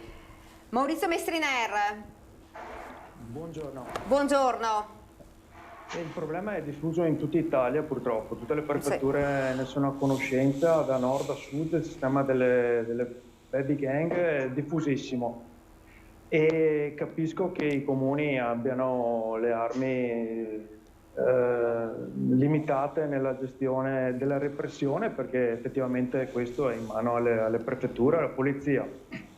Un comune deve assicurarsi di creare degli spazi per questi giovani, per tutti i giovani in generale, sviluppare spazi di socialità che trovino sfogo e che trovino il posto giusto dove riuscire a socializzare e a relazionarsi tra di loro, senza andare a creare questo tipo di bande.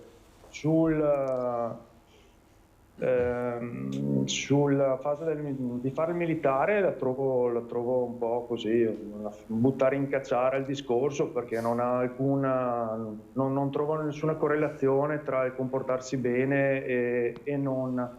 Io il militare non l'ho fatto e non vado in giro a coltellare nessuno, quindi quello è proprio un buttare il discorso in cacciara. Beh, faccio rispondere a Alessandro Manera su questo e dopo affrontiamo anche un altro discorso. Adesso, in cacciara mi sembra anche una parola grande. Io dicevo che è un dato di fatto che certi tipi di comportamenti sono legati a un periodo storico dopo il fatto che il militare è comunque un servizio civile non venga fatto in cui ti impongono delle regole. Io la penso così: guardate, io ho fatto l'alpino, ne vado fiero, e secondo me a me almeno ha insegnato tanto. Probabilmente a lui che non l'ha fatto non ha insegnato, a me ha insegnato molto. Questo non vuol dire che questo risolve i problemi, non è che una volta quando c'era il militare, allora magari lui Treviso la conosce, però io lo conosco discretamente, nei quartieri i problemi c'erano anche quando c'era il militare. Questo non è che vuol dire, e ce lo ricordiamo cos'era la Siamic o cos'erano tanti altri posti a Treviso, questo non è assolutamente vero, però io lo ritengo utile, è un mio pensiero che continuo a tenere per me. Vorrei anche dire che abbiamo dotato negli ultimi 5 anni la città e anche i quartieri di decine di telecamere in più e sistemi software in questo momento, e si è visto quando c'erano i sabati un po' in cui si davano appuntamento questi ragazzi su Instagram o su Facebook, siamo riusciti a prevenire qualsiasi tipo di situazione esattamente grazie alla tecnologia. Però non è che possiamo neanche blindare la città a ogni metro e a ogni angolo, attenzione, perché altrimenti è un po' problema. Sono d'accordo sul fatto che le zone di aggregazione siano importanti, però sono d'accordo anche con quello che dice Claudio. Se uno gira con coltello in tasca e vuole delinquere, cioè in pieno centro, alla luce del sole o all'illuminazione pubblica, facciamo veramente difficoltà noi, come anche la prefettura, a prevenire una follia del genere. Allora, i reati sono reati e questi vanno perseguiti in un certo modo. Comportamenti non idonei a quello che è la socialità sono un'altra cosa, e quello sì è importante che nelle scuole venga insegnato. Però ripeto, il comune può fare molto, ma non può fare tutto. Questo lo dico sinceramente, perché altrimenti stiamo raccontando un film che non esiste. Io affronterei anche un altro argomento. Oggi avevo visto un post sulla giornata ecologica, partirei proprio da Mestriner, perché era il suo, insomma, era una giornata non riuscita, secondo lei? Quella di ieri a Treviso? Sì. Io ho potuto registrare che ieri la giornata ecologica è stata la non ecologica, perché si è messo in piedi un meccanismo per il quale non vedevamo da tempo le polveri sottili a simili livelli.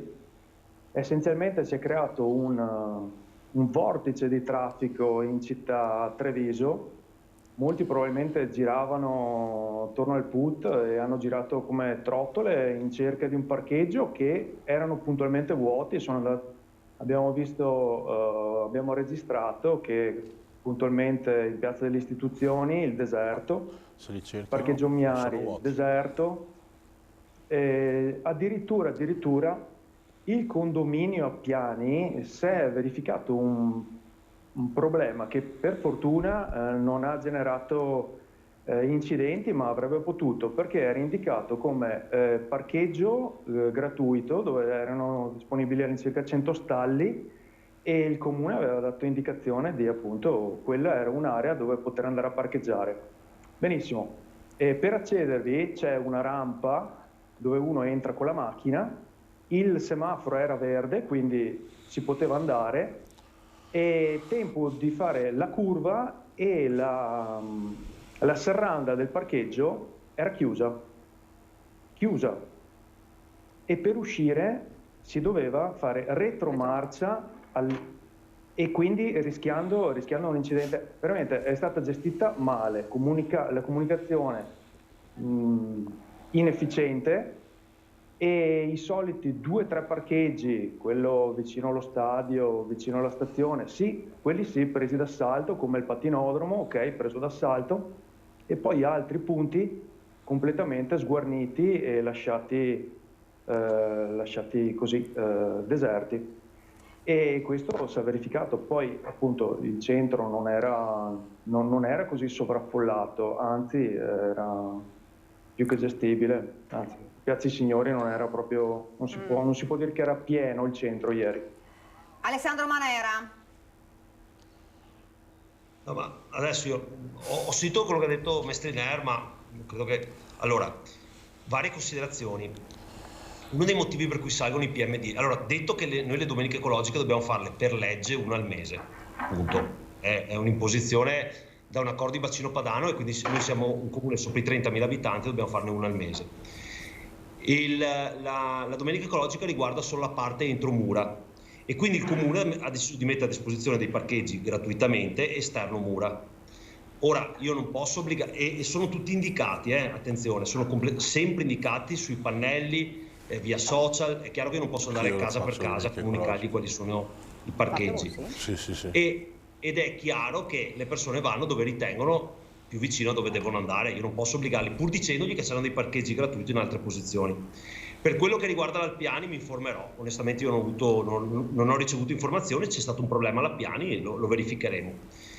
Ma lo scopo della domenica ecologica non è obbligare le persone a venire in centro a piedi. Se vogliono venire, è un paese libero, se vogliono venire vengono. Se non vogliono, e noi siamo contenti che vengano. Se non vogliono venire, non sono obbligati a venire. Non è che la città si riempie perché io faccio la domenica ecologica, si riempie se le persone decidono di venire o non hanno altri impegni. Ultima cosa, il livello di PM10 è salito, e Mestriner magari questo non lo sa, perché man mano che calano le temperature i riscaldamenti funzionano di più e questo fa salire proporzionalmente il PM10 rispetto alla centralina di via Lanciani di Novara. Cosa ha fatto il comune negli ultimi 4 anni e mezzo? Ha investito quasi 1 milione di euro, arriveremo circa 1 milione di euro, per darlo ai cittadini per sostituire le caldaie. Però ripeto ancora, è legato soprattutto al riscaldamento domestico, quindi non si possono mettere a confronto pere con mele. La domenica ecologica è bloccare la viabilità del centro storico per impedirne il passaggio di auto. Giusto o non giusto che questo sia, siamo obbligati a farlo per legge, quindi non possiamo neanche discutere su questo. E contemporaneamente abbiamo deciso di dare dei parcheggi gratuiti. Quindi io faccio difficoltà a capire cosa intenda lui con non riuscita. Non era spingere tutte le persone a venire in centro a piedi. Se vogliono venire sanno che in centro dovevano venire a piedi quel giorno. Quindi non capisco esattamente di cosa sta parlando. Beh, faccio Grazie. rispondere a Mestriner perché ha fatto una... e dopo però chiedo anche a loro. Mestriner. Sì. No, dico che semplicemente se si danno indicazioni, secondo me, se si danno indicazioni di parcheggi, questi devono essere controllati e guardate che quella serranda abbassata alla fine della rampa d'ingresso del parcheggio Appiani per fortuna non ha generato incidenti. E altri parcheggi devono essere più serviti se vogliamo che la gente li usi, perché altrimenti continuano a girare attorno alla città, non trovano quei 2 o 3 posti che magari conoscono un po' di più e poi puntualmente invece di riempire la città se ne vanno a riempire i centri commerciali che, per carità di Dio, abbiamo visto in questi ultimi anni abbiamo visto crescere a dismisura in tutto attorno a Treviso pur di portare fuori le persone. E ripeto, le PM10 e le PM2.5 le conosco più che bene, quindi so di cosa sto parlando, so che il problema sono anche i riscaldamenti, però guardate che i dati, sì, è giusto, giustissimo. Guardate che, e non sono dati che ho preso io con la mia centralina, che ho una mia centralina, ma io parlo di dati ARPA, erano forse dai primi di gennaio che i livelli non andavano a quei livelli lì. E ieri puntualmente sono andati. Ha mai sentito parlare la media di PM10 ieri è schizzata. Faceva più freddo del solito. Non faceva più freddo del solito, dai, non faceva più freddo del solito. No, c'è caldo. Beppe Mauro. Allora, stiamo parlando di un problema enorme, filtrato attraverso 2 eventi microscopici. Cioè, come si fa a discutere dell'inquinamento nella pianura padana, a Treviso e in generale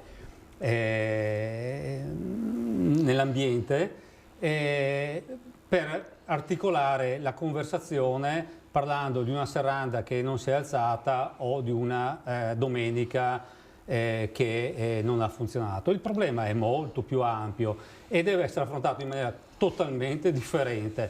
Una legge che obbliga un'amministrazione comunale a fare una domenica ecologica ogni 10 giorni, adesso non so neanche la cadenza esatta, ma è una legge che non sta né in cielo né in terra, è la solita legge all'italiana che serve per crearsi una scusa, crearsi un paravento, crearsi qualcosa da dire all'opinione pubblica, quando invece bisognerebbe investire in maniera seria finanziariamente. Lo Stato dovrebbe mettere a disposizione i fondi alle città e le amministrazioni dovrebbero essere capaci di fare una programmazione territoriale usando questi fondi. È così che si lavora, non trovando le polemiche su una serranda che va su e giù o difendendo una domenica ecologica che lascia il tempo che trova. Treviso è una città che è inserita in un ambiente che è la pianura padana, che ha questo genere di problematiche. È altrettanto vero quello che dice Alessandro Manera, che l'inquinamento per gran parte è anche dovuto al riscaldamento, ma stando al di fuori di questo tema e stando sul traffico, il traffico non puoi toglierlo dalle strade se tu non proponi delle alternative. Certo. E il trasporto pubblico trevigiano, il trasporto pubblico provinciale e il trasporto pubblico veneto non sono adeguati, ma dirò di più, non sono adeguati neanche quello italiano, cioè è tutta una conseguenza. Questo è uno Stato che per decenni e decenni ha investito sulla gomma. La Pedemontana Veneta è l'ultimo esempio, autostrada meritevole, utilissima, eccetera, però viva Dio, se si avesse anche investito sulla rotaia, forse un po' di PM10 in meno ci sarebbe stato, no? Okay. Claudio Borgia.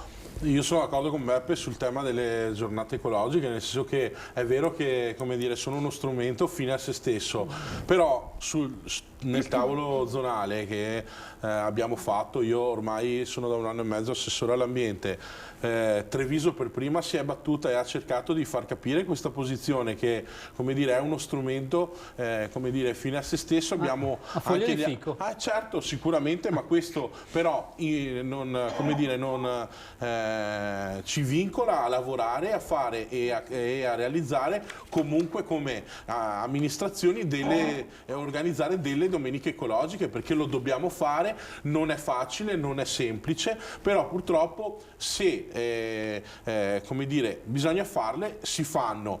Io ormai, come dicevo prima, è da 1 anno e mezzo che sono assessore all'ambiente, anch'io ho cominciato a fare le domeniche ecologiche e devo dire ho preso spunto da Treviso e consiglio a Mestriner, con tutto, come dire, con tutto il rispetto che ho per lui, che se deve attaccare l'amministrazione, visto che è in campagna elettorale, su determinati temi, insomma non credo che possa farlo sul tema dell'ambiente, perché lo dico anche con un po' anche di invidia, nel senso che spero che nel futuro possa esserlo Montebelluna, ma ad oggi Treviso, come dire, per le grandi città della provincia di Treviso, sul tema delle politiche ambientali è, diciamo, un faro, e tutti noi ci confrontiamo spesso su quanto fa Treviso.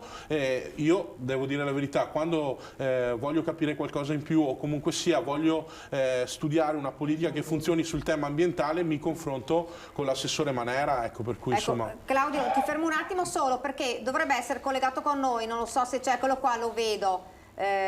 Articolo 605.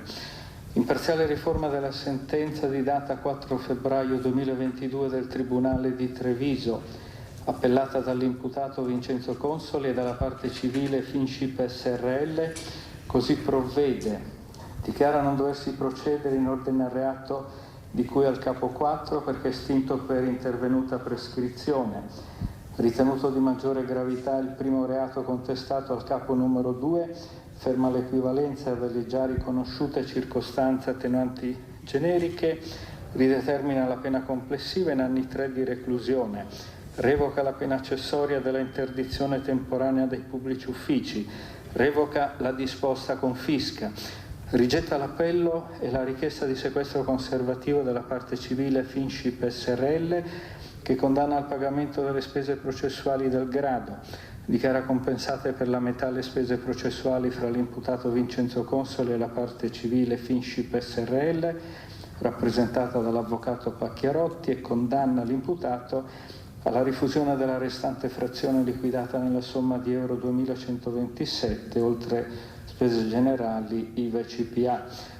Rigetta la richiesta ex articolo 130 avanzata dalla parte civile Ezio Conte, conferma nel resto, condanna l'imputato al pagamento delle spese di assistenza e difesa delle parti civili liquidate come di seguito: Banca d'Italia 4.500 per tutti, oltre il rimborso delle spese generali, IVA e CPA, Consob 4.500, parti civili rappresentate dall'avvocato Fadalti 10.400, avvocato Zaffalon 2.600, avvocato Moretti 2.600, parte civile rappresentata dall'avvocato Altin 1.655, avvocato Andrisano 2.979, avvocato Anzil 1.986, avvocato Attanasi 4.965, avvocato Barbieri 5.129, avvocato Barile 1.400, avvocato Bertelli 4.303, avvocato Bigal 1.655, avvocato Bona 5.457, avvocato Bonato 2.317, avvocato Bortolamei 1.655, avvocato Bottega 5.129, avvocato Alessandra Brunetta 1.655, avvocato Nevio Brunetta 1.655, avvocato Calabrese 4.965, avvocato Callegar 5.211, avvocato Conte 6.605, avvocato Corfiati 6.605, avvocato Costelli 2.317, avvocato Cosumano 3.641, avvocato De Stefano 1.655, avvocato Domenin 1.986, avvocato Esposito 1.655, avvocato Filippi 3.972,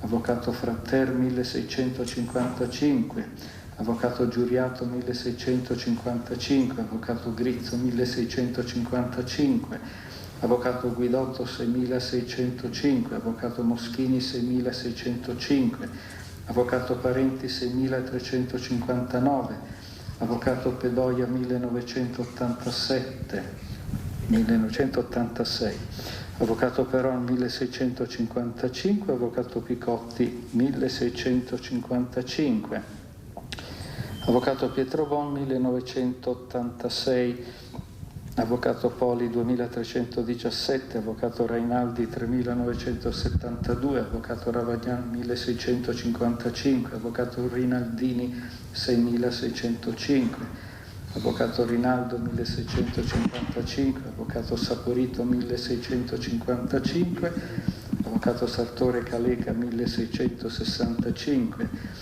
Avvocato Scussat 1665, Avvocato Ternullo 1665. Lo avete sentito prima, adesso ovviamente i risarcimenti, ma è stato, la condanna è stata richiesta, è stata quella confermata, sono 3 anni. Poi ovviamente nel corso dei nostri telegiornali sentiremo, ripercorreremo anche tutta questa vicenda che ha fatto discutere, ma non solo ha fatto discutere l'Italia intera, ma il Veneto, Treviso soprattutto.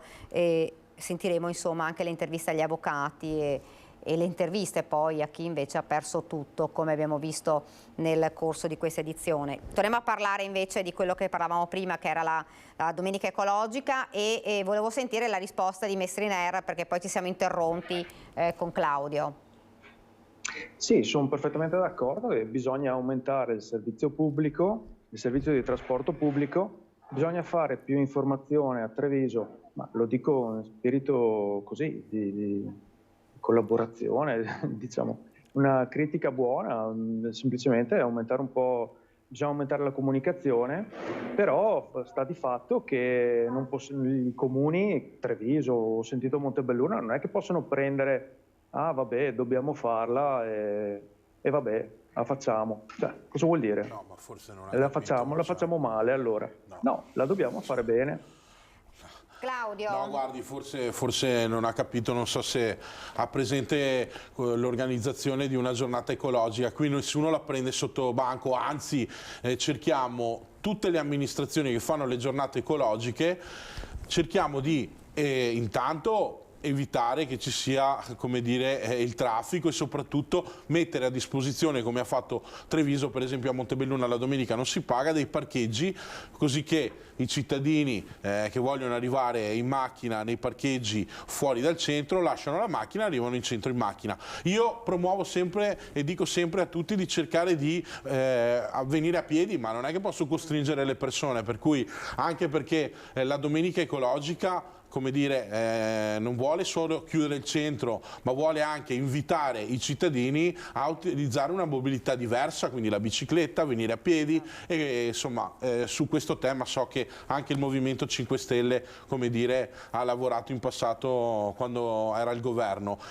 penso per esempio ai monopattini, ecco, per cui ecco, su questo. Dopodiché le dico, non è che nessuno di noi la prende sotto gamba, le faccio un esempio, la mia prossima domenica ecologica sarà a febbraio, noi ormai ci troviamo con i settori, quindi con tutti gli assessori competenti e con tutti i funzionari e alcuni dipendenti comunali ogni lunedì, e cerchiamo di programmare e organizzare una domenica ecologica all'interno appunto della città, con eventi per bambini, quindi per famiglie. Adesso promuoveremo probabilmente una grande manifestazione anche sportiva, per cui insomma cerchiamo di fare del nostro meglio perché la domenica ecologica non sia appunto quello che dice lei, una cosa tanto per chiudere, ma cerchiamo proprio di riempirla di eventi, di manifestazioni, così che i nostri cittadini, insomma, invece di prendere e andare da un'altra parte, lasciano la macchina a casa e vengano a piedi a godersi la nostra città con una mobilità differente da quella a 2 ruote, a 4 ruote con le macchine, ecco.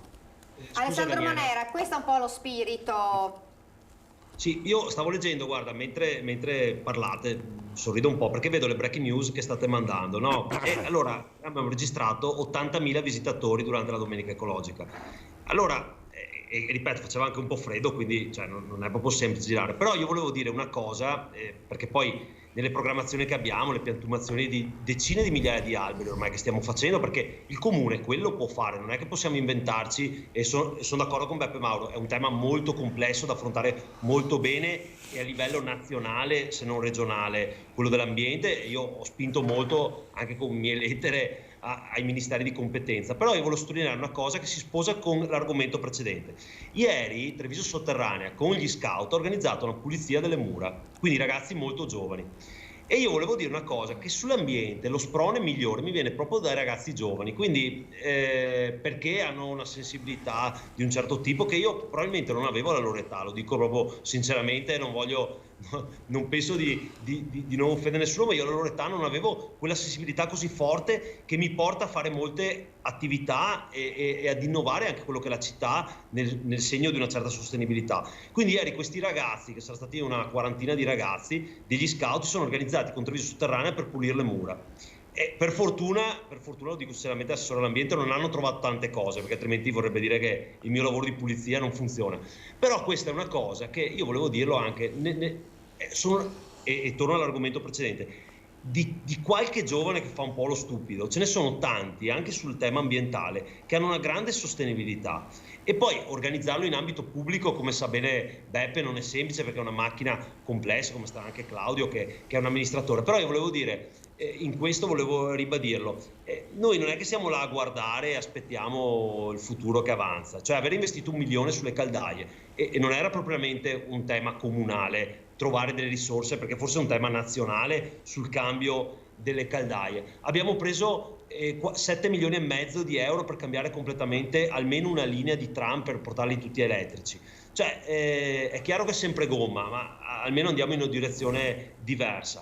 Quindi stiamo facendo tantissime cose, però ecco, è un po' brutto sentire dire, beh, avete aspettato, no? Guardi, le assicuro, per organizzare una domenica ecologica, solo per organizzare la pulizia locale, che ringrazio, la chiusura, mettersi d'accordo con i commercianti e vedere qual era la mobilità, cioè non è così semplice, io glielo garantisco, non è una cosa che decidiamo il sabato mattina e andiamo avanti così, anzi è programmata molto bene. Sì, però tutto giusto, io non ho dubbi che l'amministrazione di Montebelluna sia un'ottima amministrazione, e sicuramente l'impegno del neo assessore all'ambiente, oltre che vice sindaco, sarà encomiabile, e come lo è sicuramente quello di Alessandro Manera a Treviso, anche per le parole dette da Claudio che lo ha testimoniato. Quindi io continuo a dire che però bisogna affrontare le cose in maniera più diversa. Diversa in che senso? Nel senso che la finalità di iniziative ecologiche non sono quelle di portare 80.000 persone a Treviso, quella è un'iniziativa di tipo turistico, non di tipo ecologico, è encomiabile ma non ecologico. Quello che bisognerebbe fare è per esempio cominciare a cambiare il paradigma dei servizi di trasporto pubblico. In questo momento il trasporto pubblico di Treviso è un trasporto sussidiario a favore di quelli che non possono usare l'auto, quindi o i giovani o gli anziani.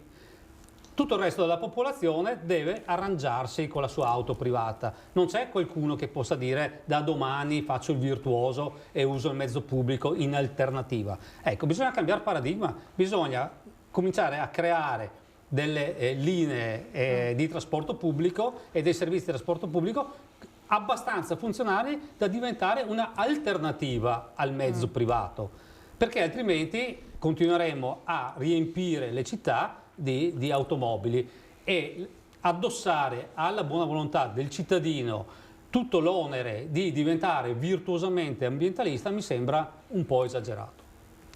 Scusa Beppe, scusa Daniela, solo un secondo, io metto la terza alternativa, sono d'accordo con quello che dice Beppe, attenzione, non è il fatto che investiamo tanto per esempio per cambiare gli autobus elettrici di dimensioni diverse, anche perché la città è storica e quindi negli spostamenti sono più facili, però io dico, e lui è un nordico come me per frequentazioni, l'uso della bicicletta per almeno 8 mesi l'anno, per tutta una parte di mobilità, non dico di obbligare le persone ad andare in bicicletta, attenzione, questo io non sono mai però per 8 mesi, 9 mesi l'anno, in una città come Treviso e Montebelluna, specialmente con l'uso delle bike in questo momento, che consente a tutti, diciamo, quelli che non hanno tanta gamba, come gradatamente ci sto arrivando anch'io, di utilizzare un altro mezzo. quella è un'alternativa valida, Beppe, perché ci dicono i dati che i trevigiani percorrono con le auto immatricolate 1,8 km al giorno in auto, e quindi gli spostamenti sono talmente pochi, questo dal PAES, che potremmo utilizzare l'auto almeno per 8 mesi l'anno. Io non dico di andare sotto la pioggia, non siamo olandesi che diluvia e prendono la bici ed escono,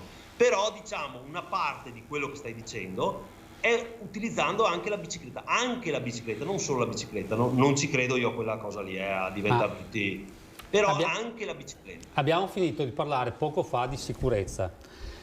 A Treviso non è possibile, per esempio, partire da un quartiere periferico o da un comune tipo Carbonera piuttosto che Paese e dire prendo l'autobus, vado a cena in centro e poi torno in autobus, perché non trovi più il servizio e non lo puoi neanche fare in bicicletta, perché tornando indietro hai paura di tutte le cose di cui si legge sui giornali continuamente, e quantomeno, se non l'aggressione, di essere stirato da un camion o da un'automobile, eccetera. Quindi è un'alternativa, sì, per carità, in determinate ore, per una determinata fascia di età, eccetera. Ribadisco, bisogna affrontare i problemi in maniera più strategica. So che le amministrazioni non hanno i mezzi per farlo, però voi stiamo discutendo, no?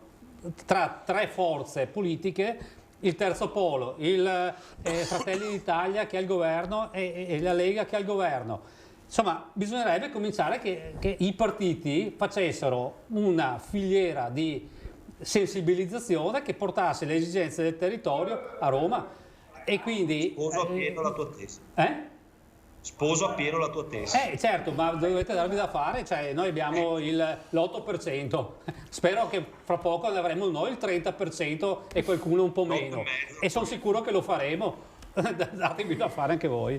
Adesso abbiamo la pubblicità. Prima della pubblicità abbiamo visto prima la lettura della sentenza. Condanna anche in appello per Vincenzo Consoli, accusato di ostacolo agli organismi di vigilanza in relazione al crack di Veneto Banca. La Corte presieduta da Carlo Citterio ha inflitto all'ex amministratore dell'istituto bancario la pena di 3 anni di reclusione. La pubblica accusa aveva sollecitato la pena di 3 anni in primo grado. Consoli era stato condannato a 4 anni, ma nel frattempo si è prescritto il reato di falso in prospetto sull'aumento di capitale. Dunque questa è la sentenza. Ci fermiamo, qualche istante di pubblicità e poi torniamo in studio.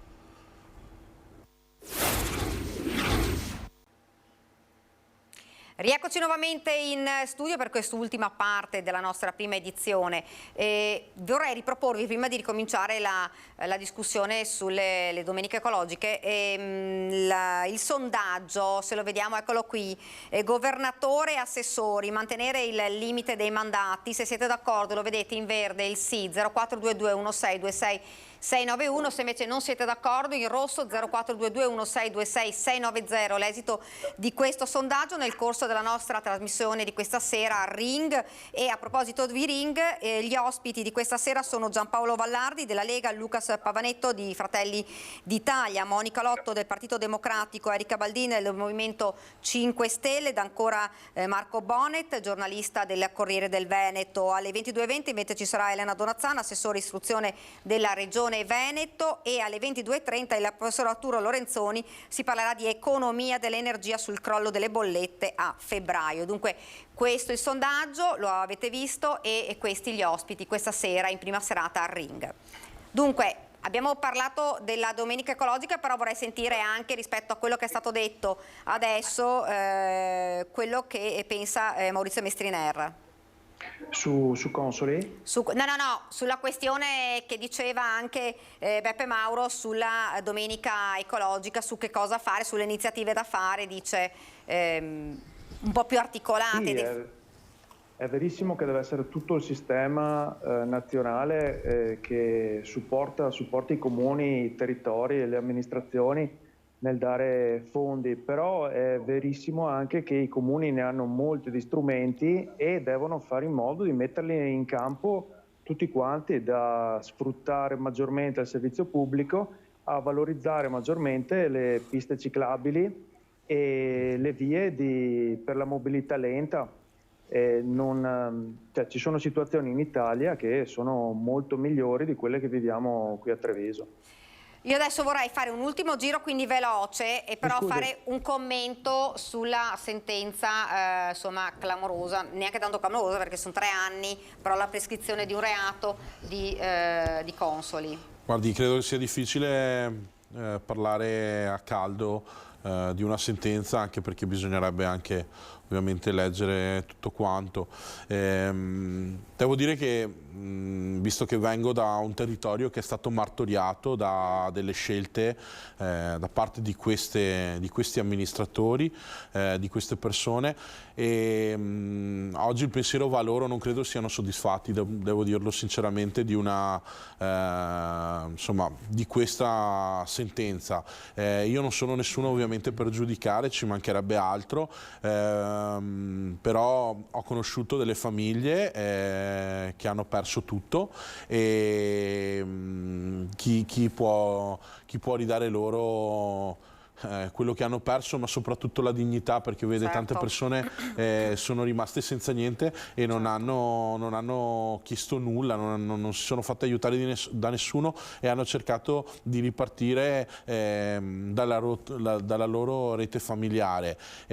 Quindi oggi il pensiero veramente va a loro, e credo che questa, lo dico, non credo sia giustizia, ecco, perché Si aspettava di più. Sì, sinceramente, ma lo dico senza poi conoscere realmente anche gli atti, e quindi molto a caldo, però ho avuto modo in questi anni di confrontarmi. Un nostro consigliere, anzi 2 nostri consiglieri comunali, Daniele Pincin e Gaetano Innocente, insomma, sono molto impegnati nelle associazioni, anche perché sono stati vittime di questo sistema, e so che loro hanno fatto tante battaglie, e credo che questa sentenza forse non li vedrà assolutamente né soddisfatti né contenti.